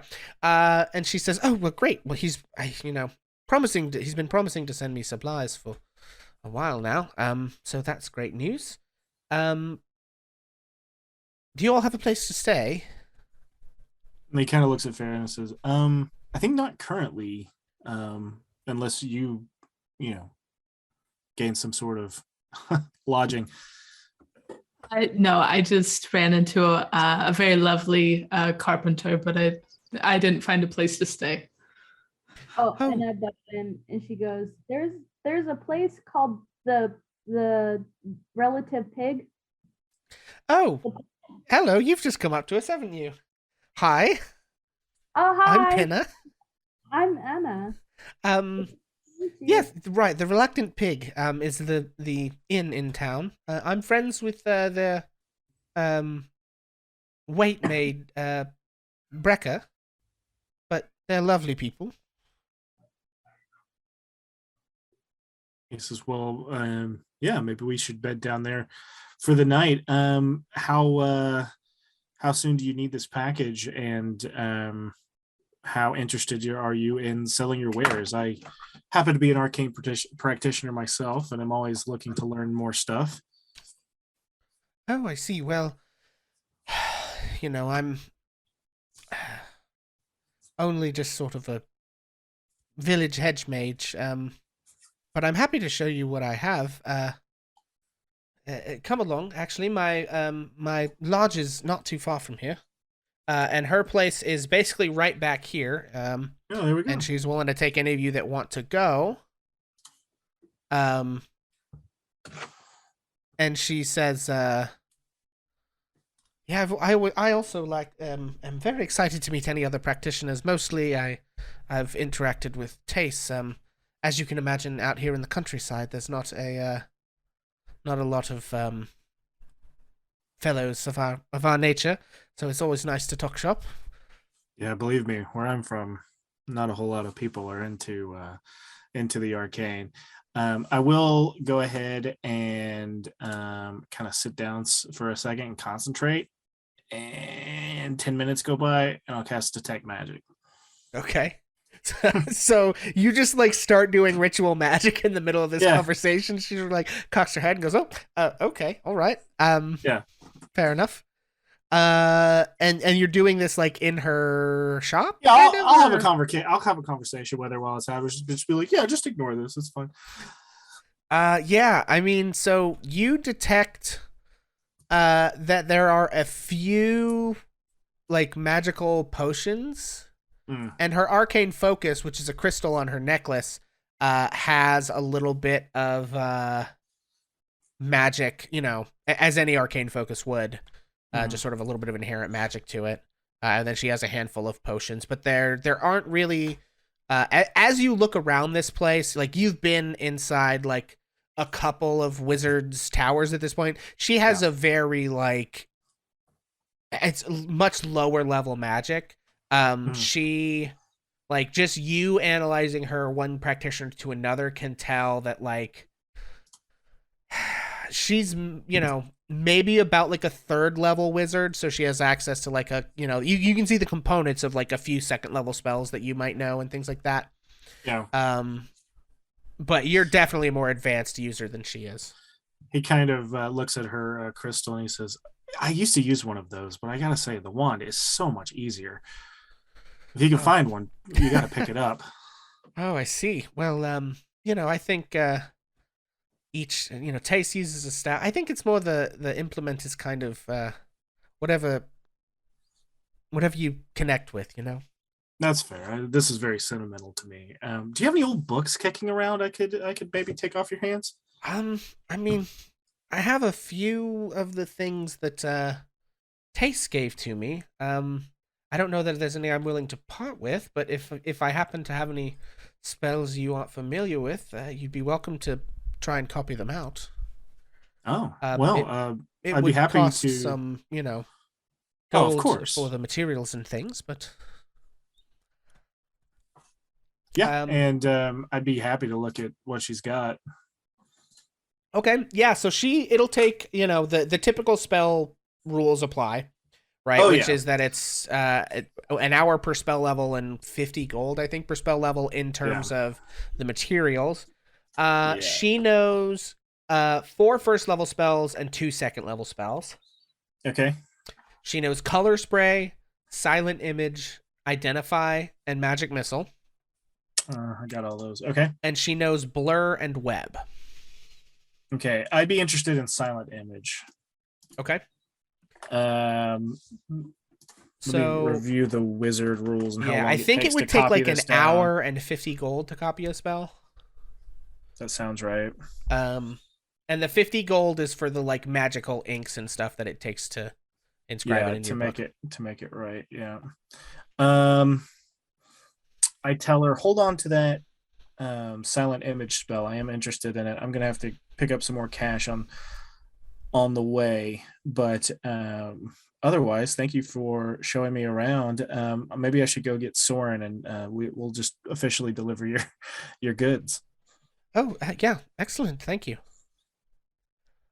Okay, so meanwhile, Roz, Soren, Perdita, you three, I think. So we've got Enna, Soren, and Farron are with, Enna, Silas, and Farron are with Pinna at the moment, although I think that interaction is about to be over unless anyone else has anything to say. The other three, what are you guys doing?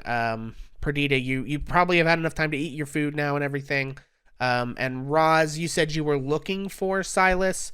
He has gone on to Pinna's by this point, so you might need to do an investigation check to track him down or ask around. Certainly that it's a small enough town that somebody probably noticed him going that direction. What do you guys do? Well, Perdita has eaten, and so she stands up. She was sitting in the shade and looks around and says, probably under her breath, well, I need a real meal now and someplace to take a nap. And so she's going to just ask any passerby if there's an inn in this town. Mm-hmm. And if anyone directs her to one, then she's going to go towards the inn and look for her compatriots as she goes. Yeah, so the inn is in the same place as the stables, A4. They are sort of attached to each other.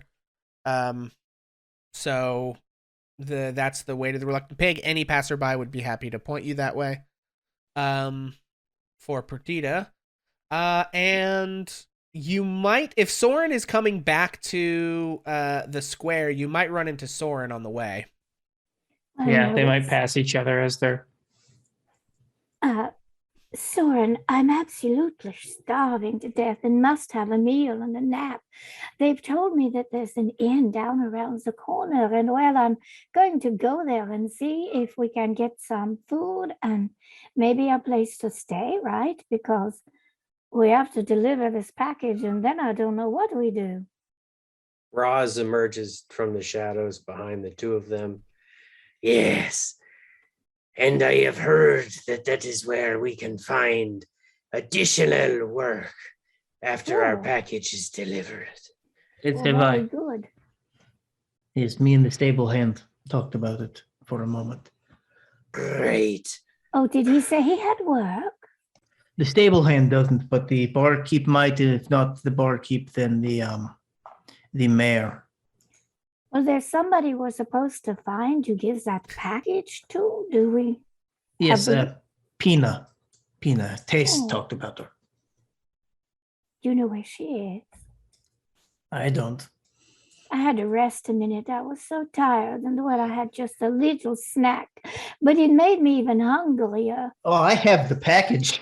I didn't even realize I had this on me. Oh. I thought that Silas had this. Oops. Perdita looks around.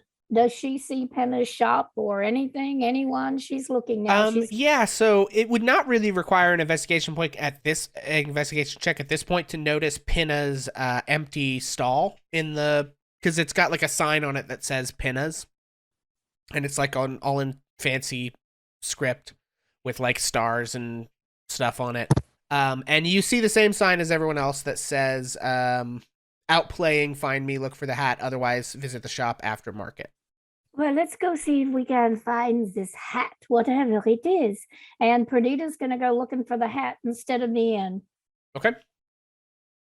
I think Soren pokes, poke someone's shoulder who's not looking. Is like, excuse me, do you know where Pina's shop is? Oh yeah, it's just right up the. Holy shit! I'm sorry. It's okay. I understand. This is a very human-centric. Yes, it's right up the road right over there by to the north part of town. Saints guide you near the Church of Saint Gaiad the Confessor, sir, Your Majesty, sir. Oh, thank you so very much. My you lord. have been so helpful. Bishop is. Are you with His Soren. Grace? Y'all cut quite an interesting figure here in Gravesford. Well, we are on a major journey, and you have helped us tremendously. And thank you so much. And then Perdita is going to reach out with her paw and pat him on the cheek if he doesn't fall down. I mean, I think he like flinches for a second and then just sort of accedes to it. we are definitely the least human of the group by a large margin. Like Baron, they are not human-y, but they are still like humanoid shaped. It's all right. We don't bite. And then she smiles at him and shows all her pointy little teeth as she heads off in the direction he pointed. Yeah, and I think you guys smell the unmistakable scent of urine. and he sort of carefully like waddles away. May Saint Rune guide you to temperance. Roz, quick, get your bottle. There's no time for this. Let's go to the shop. Is not good enough.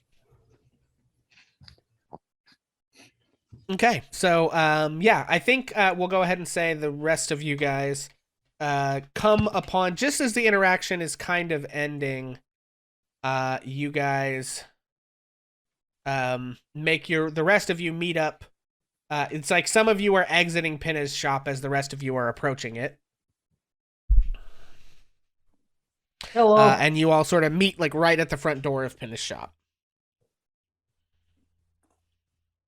Good Silas evening. kind of walks out and he goes, these are my friends.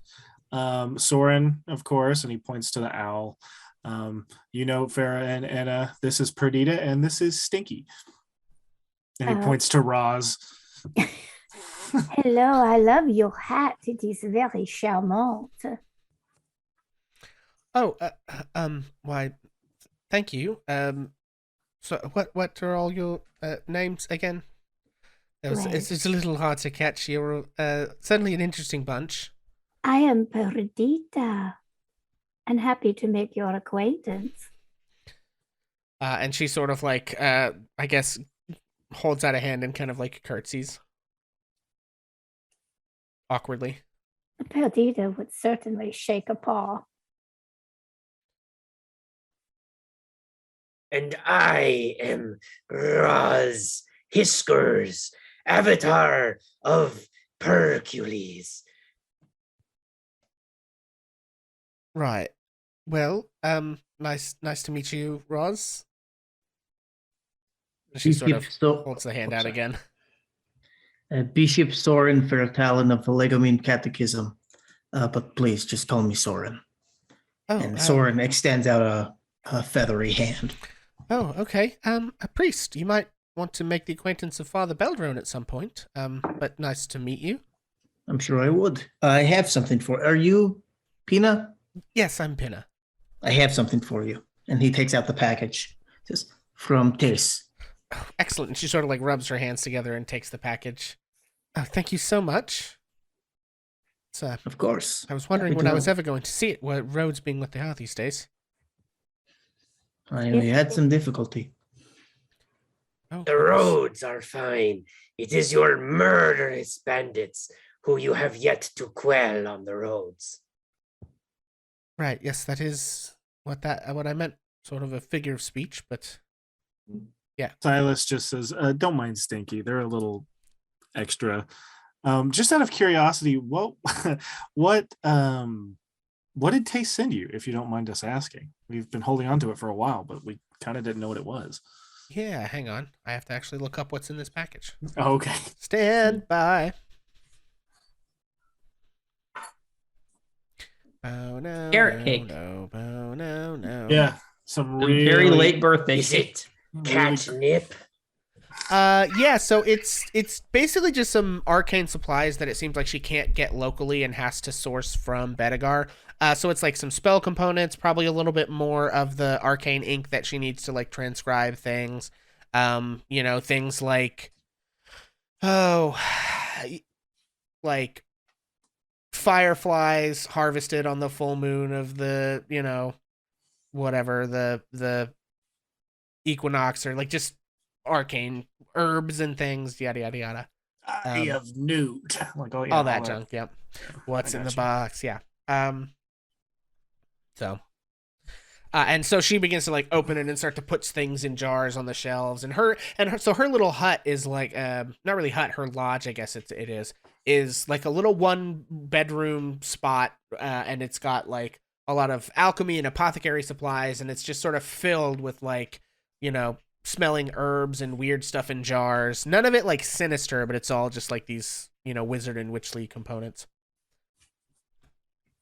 Makes me think of my time as an acolyte. So, okay. Anyone else have any interactions with Pinna as she is sort of like putting up the stuff from her package? Roz just wants to know when we get paid. Yeah, let's see. I think you actually get paid in advance, so you would have that money. I'm gonna say it was 10 gold a piece, which is like $1,000. Yeah. So, but the roads are risky, so that does seem like a reasonable amount of money for a delivery mission like this. And yeah, so she thanks you very profusely and begins to kind of, unless anyone has anything else that they say to Pinna, she begins She doesn't to, have like- any. She doesn't have any scrolls, does she? I don't believe she does. And Okay. all that she has, she does have. Oh, you asked about her spells. She does have a couple of potions though, that she would Right. show you, if anyone's interested in those. I would be. What does she got? Let's find out. Old Pinna, where you at? Where you at? Okay, there it is. She has 4 potions of healing. She has a potion of greater healing, a potion of animal friendship, and a potion of poison resistance. And how much are the potions of healing? Potions of healing are 50 gold apiece. Yeah. The potion of greater healing is 200 gold. Animal friendship's 250, and poison resistance is 300.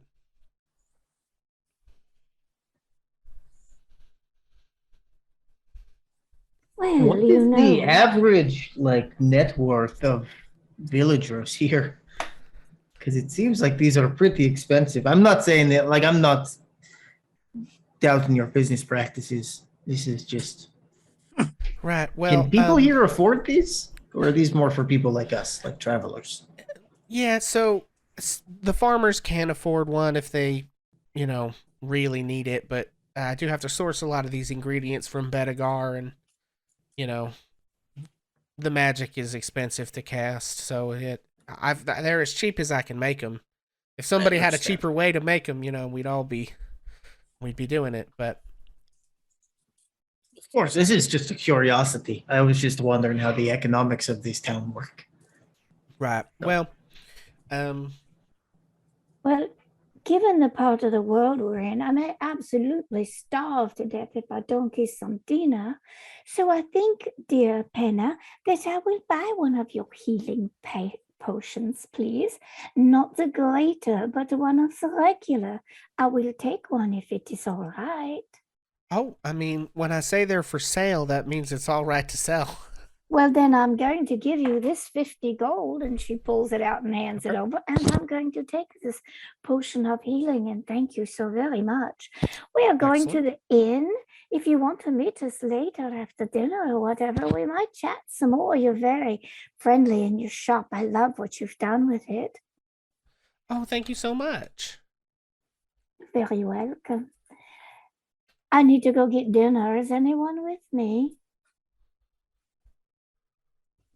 Yeah, I will come with you. You said that the priest was in the church right outside that one?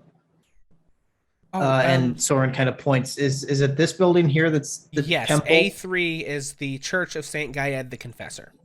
I will go there in the morning. Do they have daily ceremonies, or is it a mass kind of deal? What is the... Right, well, Father Beldrone is there pretty much any day, but they don't...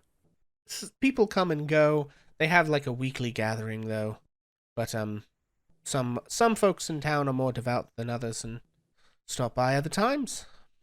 We'll see him in the morning, then. Thank you so much for your hospitality. You are quite welcome, and thank you all so much for the delivery. And if you see Taste before I do, of course, give him my sincerest thanks. Naturellement. Okay, and then what do you guys do next? Package is delivered. Main mission of the moment is satisfied. Let us away to the tavern, where we can hope to find something edible. To the pig. To the Reluctant Pig. Excellent. Reluctantly. Yeah. So you guys make your way to the Reluctant Pig. It's a 2-story building with a sort of like moss-covered roof, constructed out of stone. You can see why they call it the Reluctant Pig as you approach. The sign does not actually have any writing on it. You see a pig painted onto the sign. The pig has like a kind of a leash around its neck and is being pulled by someone who is off screen in terms of the sign. But then the pig is like trying to resist going in whatever direction it is that it's being pulled. But you make your way into the Reluctant Pig. Stand by. hopefully this works.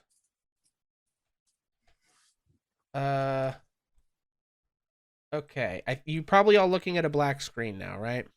That is correct. Oh, Okay, yes. hang on, let me They look at don't my have the dynamic lights on lighting. yet. Okay. Let me see. I hope that I get this right. Dynamic lighting, it is daylight mode is on, so the only fact is that your tokens aren't on here. Bloop. So drag everybody in here.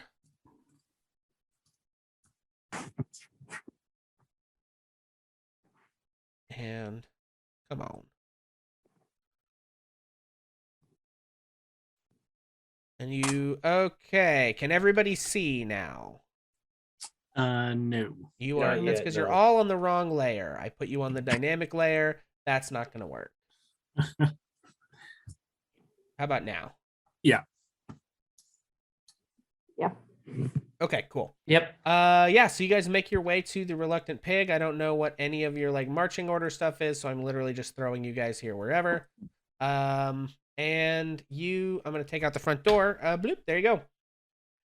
Yeah, so you make your way in. It's a large tavern. You can see a few random townsfolk strewn about at some of the tables. You see behind the bar.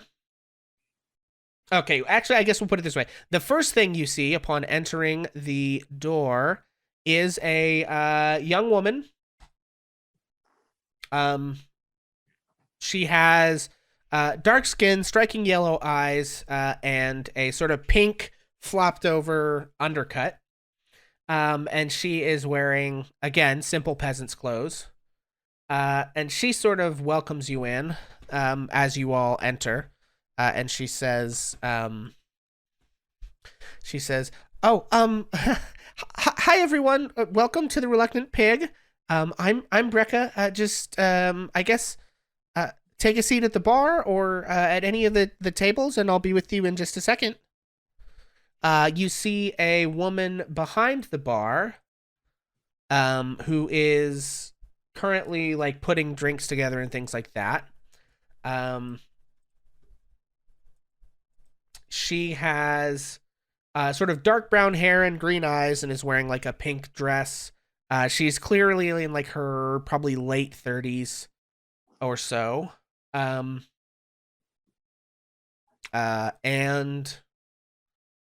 yeah, so those are the individuals that you see when you come in. What do you guys do? Adida's going to say, do we order at the bar or will you take our order from a table? Either way, we're not too formal here, so just kind of, if you just want to take a seat, take a load off, I'll be right by. But if you want to sit at the bar, Mom will get your order there. Adida looks to, go ahead. Roz is going to walk over to this circular table, which is unoccupied. Okay. Silas. Yeah, Perdita will follow. Yeah. Yeah. Perdita's going to move to the very back at the table so her back's up against the wall. Okay. And what about you, Farron? Okay, you all. Okay, yeah, so you guys all go in and sort of take a seat, and Brecca comes over and greets everyone again and says, right, okay, hi everybody, what can I do for you? What can we get you? We will have your most reluctant pig.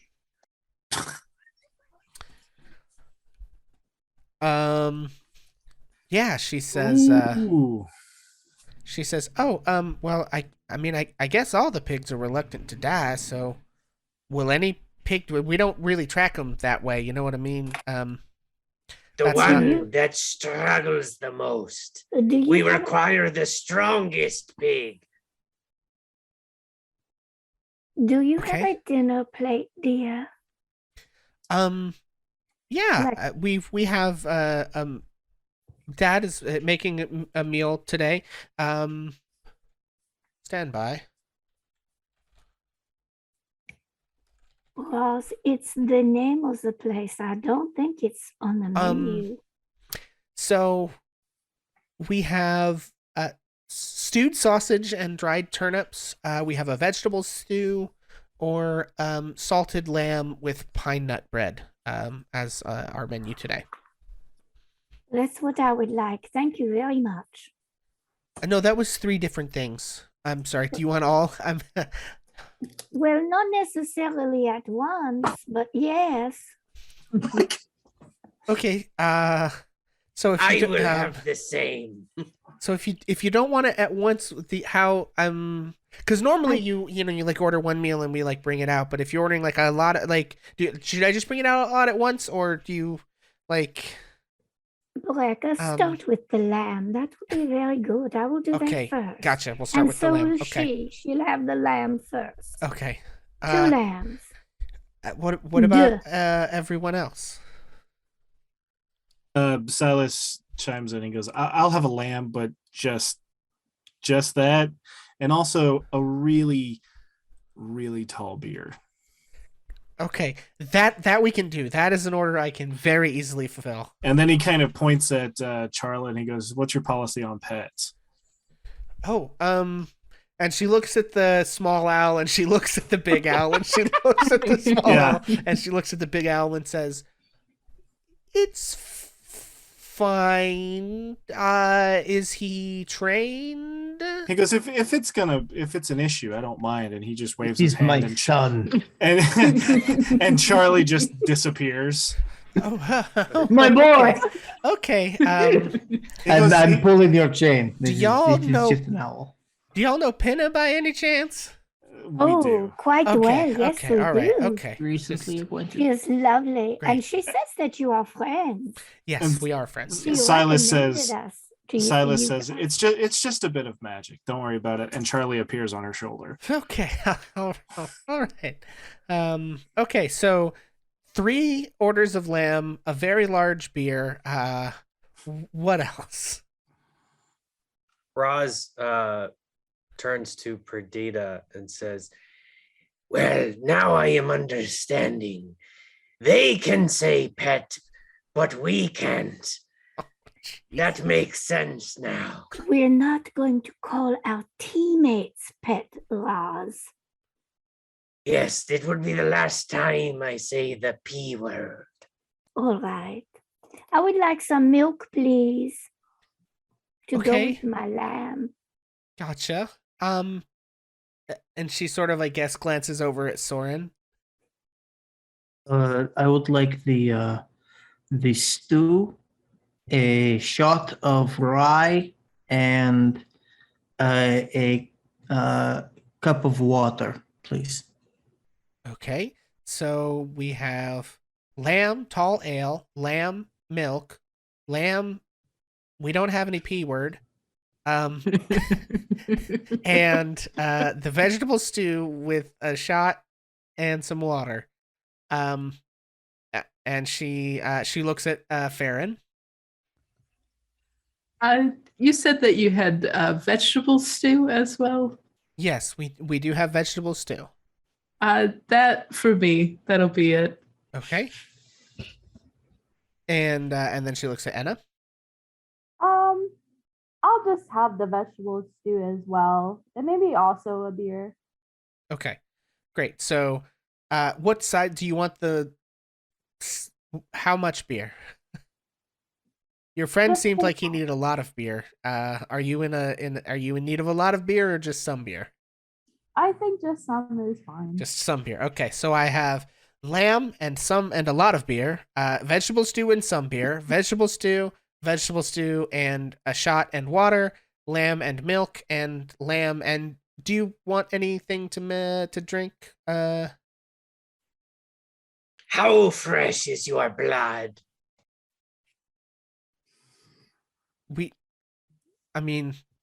My blood Okay, is inside fine. me, so I will have a milk. Okay. He is only teasing don't- you, Brecker. We don't sell blood here. No, none of the farmers. I drink do blood. not want your free blood. Okay, we don't give away blood either. We we don't dispense any blood. There's no blood to be served in any Can I roll a- capacity. Technically, in this sausage is establishment. blood. It's just blood and skin. Can I Okay, change and now my I'm not eating sausage anymore. What was that, Anna? Can I change my beer to a tall beer, like all the beer that we have? Okay. I think that's a good choice. And she goes off to relay these orders to the other folks in the establishment. Can Silas roll an insight check to see if Roz is a vampire? Sure, go ahead. Higher. How's a 10 suit you? I mean, probably not. You have seen The Roz fangs. in the sunlight. That's fair. Yeah. Okay. Yeah, So- that's right. Thorin very subtly places, or he tries to very subtly place his holy text on the set in the center of the table and channels Sure. divinity to cast Turn Undead. Make a Do sleight you of hand smell check. garlic? I Sleight of hate hand. garlic. Oh boy, that's a -1. 14. 14. Okay. Yeah, I think you're able to very well, I guess everyone else who would like to make a perception or insight check, whichever you we'll call perception versus sleight of hand. To see if you can catch what is happening here.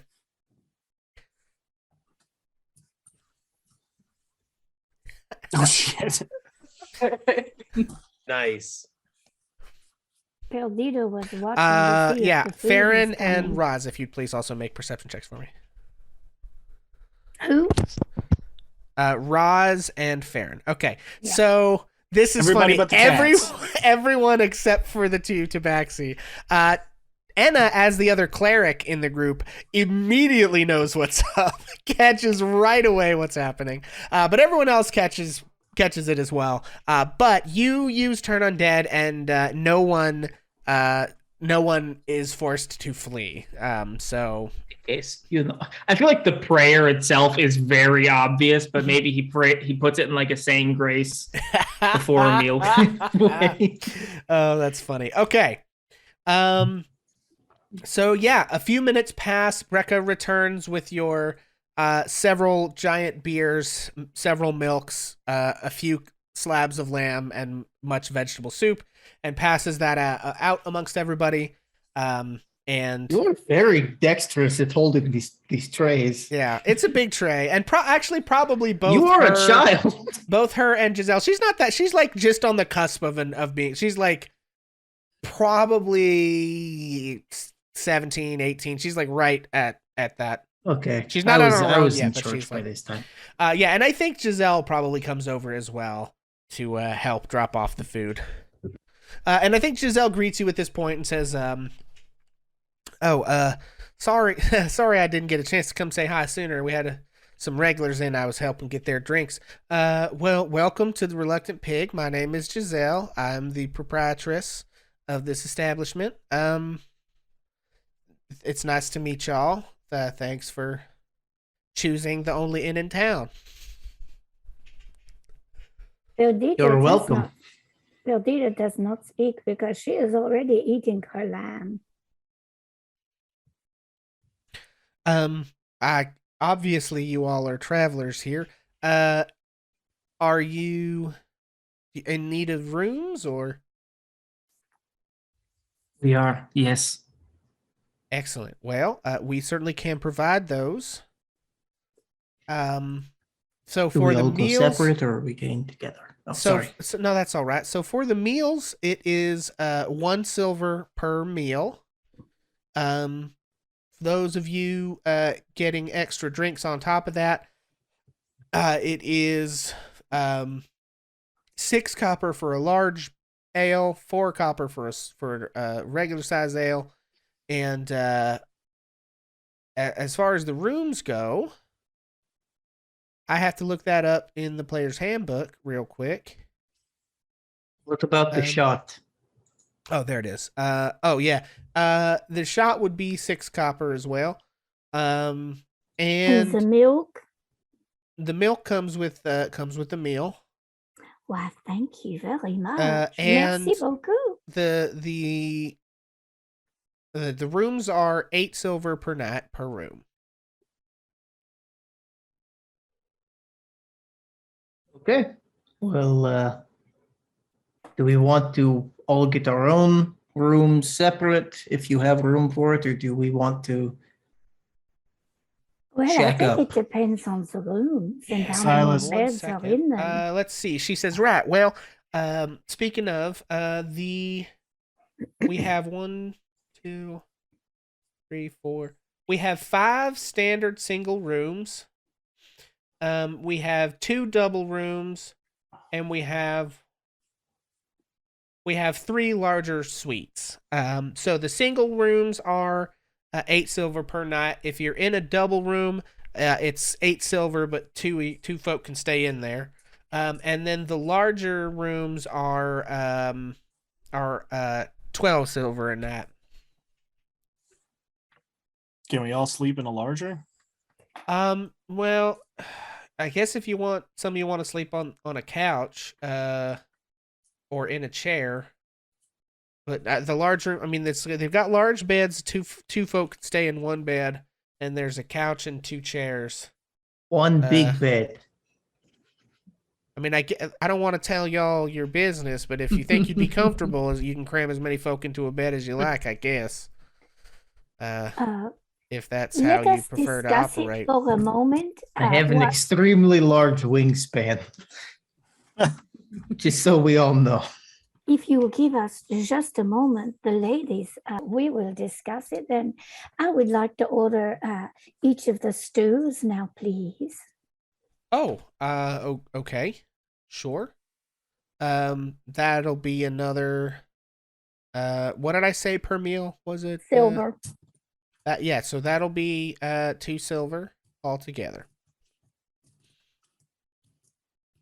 All right. Yeah, okay, so it was a vegetable stew and a stewed sausage and dried turnip. Yeah, right. that. So, okay. Do you think we ladies could stay in a room together and the gentlemen may do what they like? I think the bird person is saying he needs his own because of his manly big wings.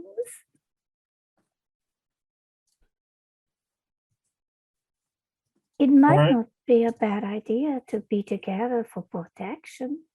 Soren, you want to split the double room? It's only 4 silver each. It work. I'm okay with it. I agree. So. All 3 of us could. Yeah, I'll tell you what. I'm gonna drag you guys over onto the taller map and just let you see. Can I grab the party? Can you guys hang on 1 second? Stand by. Nope. This way I won't have to move around a bunch of tokens just to show you. Stop it. Okay, so I'll just give you vision. Nope. Okay, so this is the largest room up in the north here. So there's a double bed or like a queen size bed. There's a couch and a couple of chairs. So if 2 people are willing to share the bed and one on the couch, 3 people can sleep in that room. But there's not really a room in this inn that will accommodate 4 people very easily. You could fit 3 people in that bed. Yeah, I mean, unless you guys want to be very close with one another, which you could. I'm not telling you your life. I'm just sort of trying to explain the spatial limitations of your lodgings, and you can choose to do with those what you will. The double rooms are pretty small, like this size, or there's that one or that one. They probably would put you in this one first. I think it's available for Soren and Silas. The single rooms are kind of like this. Ignore the weird extra things. That's just the door. Don't worry about it. So, yeah, why don't I just drop a couple copies of you guys in some of these rooms so you can just sort of see what we're talking about. Is that all making sense at this point? Yeah. So, yeah, I think Soren and Silas are going to bunk up for 4 silver each, right? So it's 8 together, 4 apiece. Yes. Yes. However you guys want to split it, but the room costs 8 silver. Yeah, Silas is trying to save some money. So. Okay. Bunk up. It'll be like when I was an acolyte. Okay. And then what about the rest of y'all? What Well, choices are we four making? women could do the two doubles then. No, there's one double and a large and a large. One large There's- and one double. And Yeah. we'll split So there's a women. double right here, and then there's this large, or this large. So there's a couple of larger suites to be had. Should you want, I mean, you guys can split up however far little you wish, but there's 3 large suites available that could each fit at least 2 in the bed. 2 of those rooms have couches. And then there's 1, 2, 3, 4. There's like 5 single rooms and 2 double rooms. So. Yeah, Roz is fine splitting a room with Enna and Perdita. Well, that leaves Farron in a single. Does she want to be with somebody? I was thinking about putting at least 2 to a room so nobody is totally by themselves. Anna wants to go with Farron. She doesn't want to be with the cats. Yeah. Makes sense. Okay, so then that leaves the question, if Anna and Farron are in a room, are you guys in one of the big rooms or one of the other double rooms? Probably a double. Okay. Yeah, so, I feel like another double. Okay, We're so not we have Anna and Farron in this room, and then the cats. We're taking a larger suite. Taking a large Well, suite. I mean, do you have enough gold for that? How are you for? I mean, silver. How are you for silver? Oh yeah, Roz. Roz is fine. Roz is a mercenary. Got a nice little fat coin Okay, purse. Roz and Perdita are gonna Okay. split a large suite. All right. Well, I am going to drag you guys back down to the other room now that we've sort of sorted that. So you guys are taking 2 double rooms and one of the big rooms. So it is And one 8 silver single. per double room and 12 silver for a large room. And no one's in a single, are they? Mm. No, Okay. the Silas and Soren are in one double. Theron and Enna are in the other Yeah. double, and then Perdita and Roz are in the suite. Okay. Well, I'm gonna adjust my money accordingly. Okay. So that is 8 silver per small room, per double room, and then 12 silver per the suite. So. Okay, so yeah, you guys have that conversation out with Giselle. And as you guys you've gotten your rooms, she kind of comes back over and gives you the keys. You see, Brecca is sort of taking drinks and stuff out to all the other folks in the bar when all of a sudden the door opens once again. And an individual steps inside.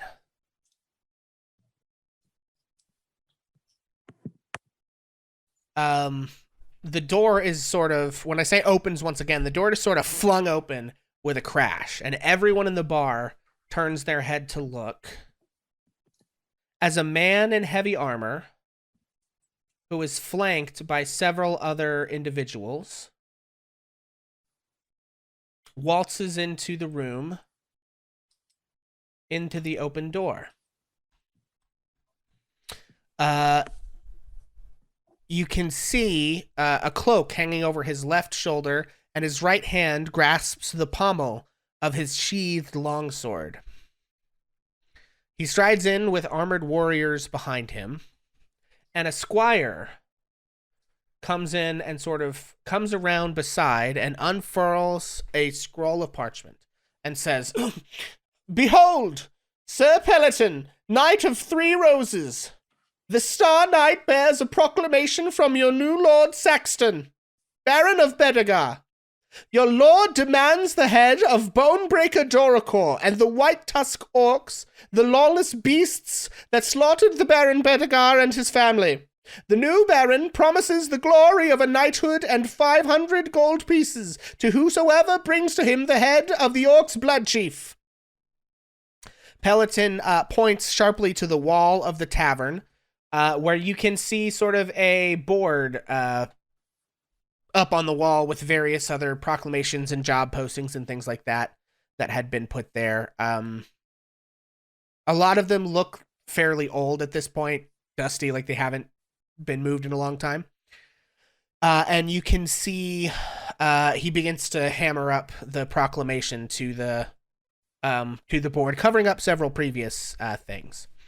And then the knight sort of strides into the tap room, and his lip curls, and he says, "Now that you have all been duly impressed, let me tell you dirty, dung-bathing peasants one thing. None of you will be knighted and elevated to my station. I shall find these beasts and bring them to justice. I will be the one to do this, and you will continue enjoying your joyless lives." And he sort of looks around and smirks. Hard to enjoy something that is joyless. The bar, you feel just like every asshole in the bar puckers when you talk back to this man. And he walks over. Perdita is going to immediately slide under the table. Okay, make a The stealth check. minute she hears him make a sound, she goes under the table. Make a stealth check.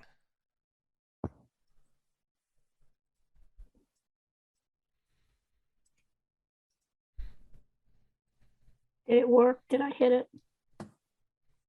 Let me try. I think I missed it. There, okay. There, okay. Okay. Yeah, hang on. I slither under the table. Roz Okay. puts her paw on her scimitar. And he walks over to you, Soren, and says, "What's this? A rat catcher with delusions of grandeur?" I was just making the you. I was just making the you. Thorin stands up to his full 6'6" and unfurls his massive wingspan, and then takes a shot, sets it down. I am a holy man. I have no interest in this petty spat that you have. Soren, what's your armor class? 18. Okay, so the second one of those is a crit, which hits. Soren, you take 27 points of 20 points of slashing damage and 7 points of cold damage. I need everyone to roll initiative. As you start to talk to this man, and he just draws his blade and backhands you with the pommel across the face and then slashes down. Wow. Oh crap, I forgot to click myself first. I'm sorry. And he is in melee with you. I need to add turns for all of these folks. Yikes. Oh fuck. I forgot to click on my guy first. It's okay. I'll get everybody added. Oops. Yeah, once you put me in, I can put the number right. Okay. Silas just goes, "Soren, you're supposed to be the voice of reason." Yeah, this guy's an asshole. Okay. Not reasonable to be so rude. Okay, I don't need two N's in there. All right, so hang on. Did it not go through for Soren or Farron? It They might both had not have 19s. because I may not have had the turn thing up by that point. It went through for Farron. It did not go through for Soren. Oh. Soren had a 19 as well. Okay. Technically, in that Come on. 20. Hang on, stand by. Technically. These guys are doing things they should do.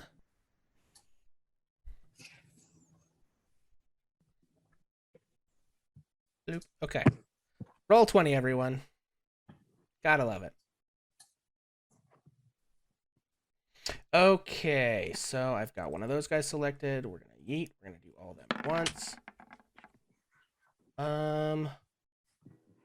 Okay. Sure, I'll take that. I don't need My spells for separate today. turns for all of these guys. Oh, okay. Do that. Okay, Anna, what was your initiative? Mine's 14. Okay. You've got Soren and Farron in there with 19. Silas, was yours 14? Yeah. Roz, what was your initiative? 10. 10. Okay. We will have Charlie go on Silas's turn. And I just put him right behind me. Gotcha. And Perdita, what was your 12. 12? Okay. Now let's sort these guys. Bloop. Okay. So, so he just draws his blade and sucker punches Soren. Goes at you twice, and the second one hits. And then, so we are actually like right at time, guys. So I think we're going to call it there. This guy waltzes into the bar, makes an ass of everyone. Soren tries to sort of take a stand, and he just, like the meanest bully, sucker punches Soren, and his grimacing companions sort of snarl at you as combat begins, and the rest of you sort of go to arms. And that, friends, is where we are going to pick up next time we play. Oh no. So, here in the bar with Sir Peloton and our friends. So, thank you guys for hanging out. We super appreciate it. And we are going to do sort of our usual signing off stuff here. So I have been Pixel, and you can find me on the internet at facebook.com/hammerandpixel, where I do gaming, streaming.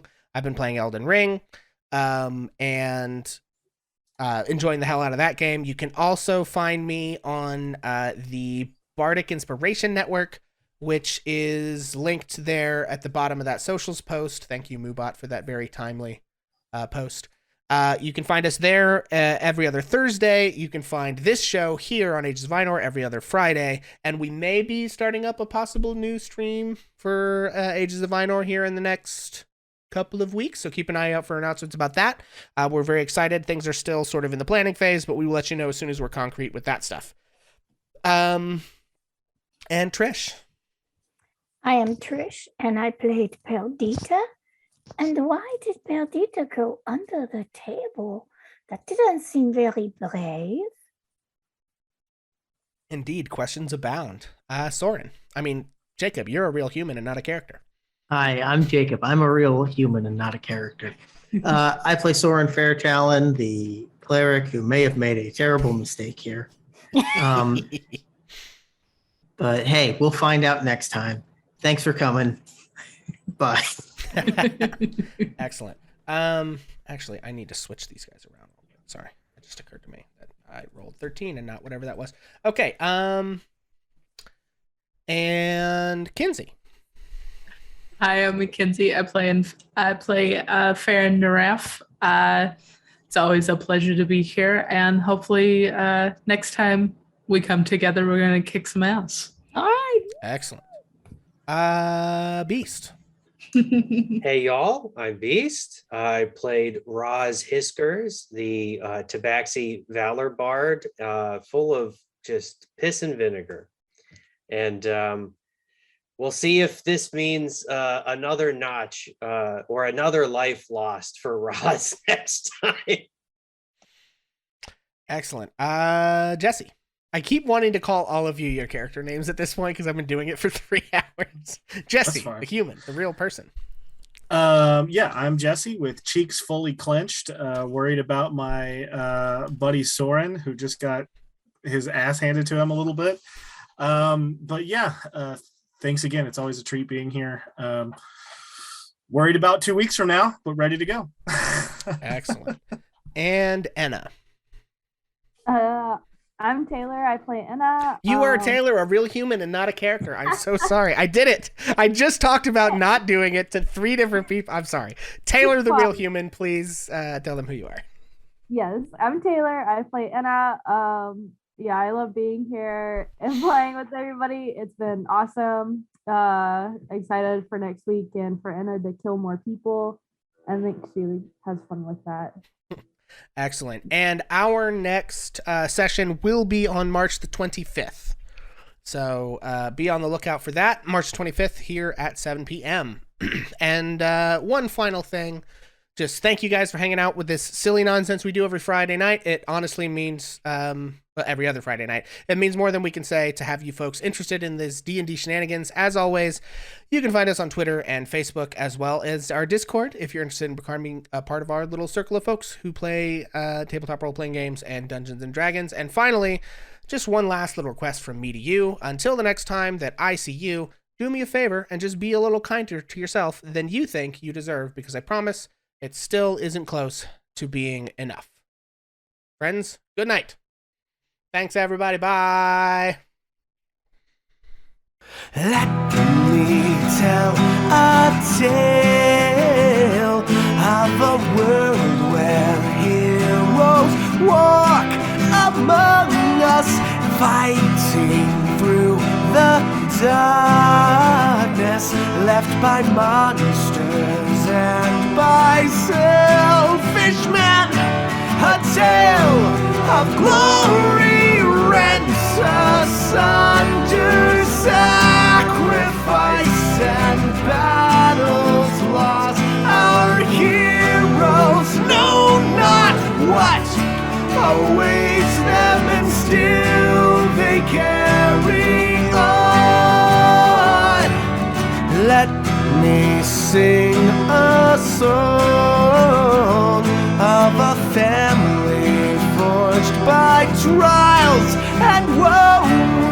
On their own they falter, but together they will write their own tale of glory rent asunder, sacrifice and battles lost. Our heroes know not what awaits them, and still they carry on.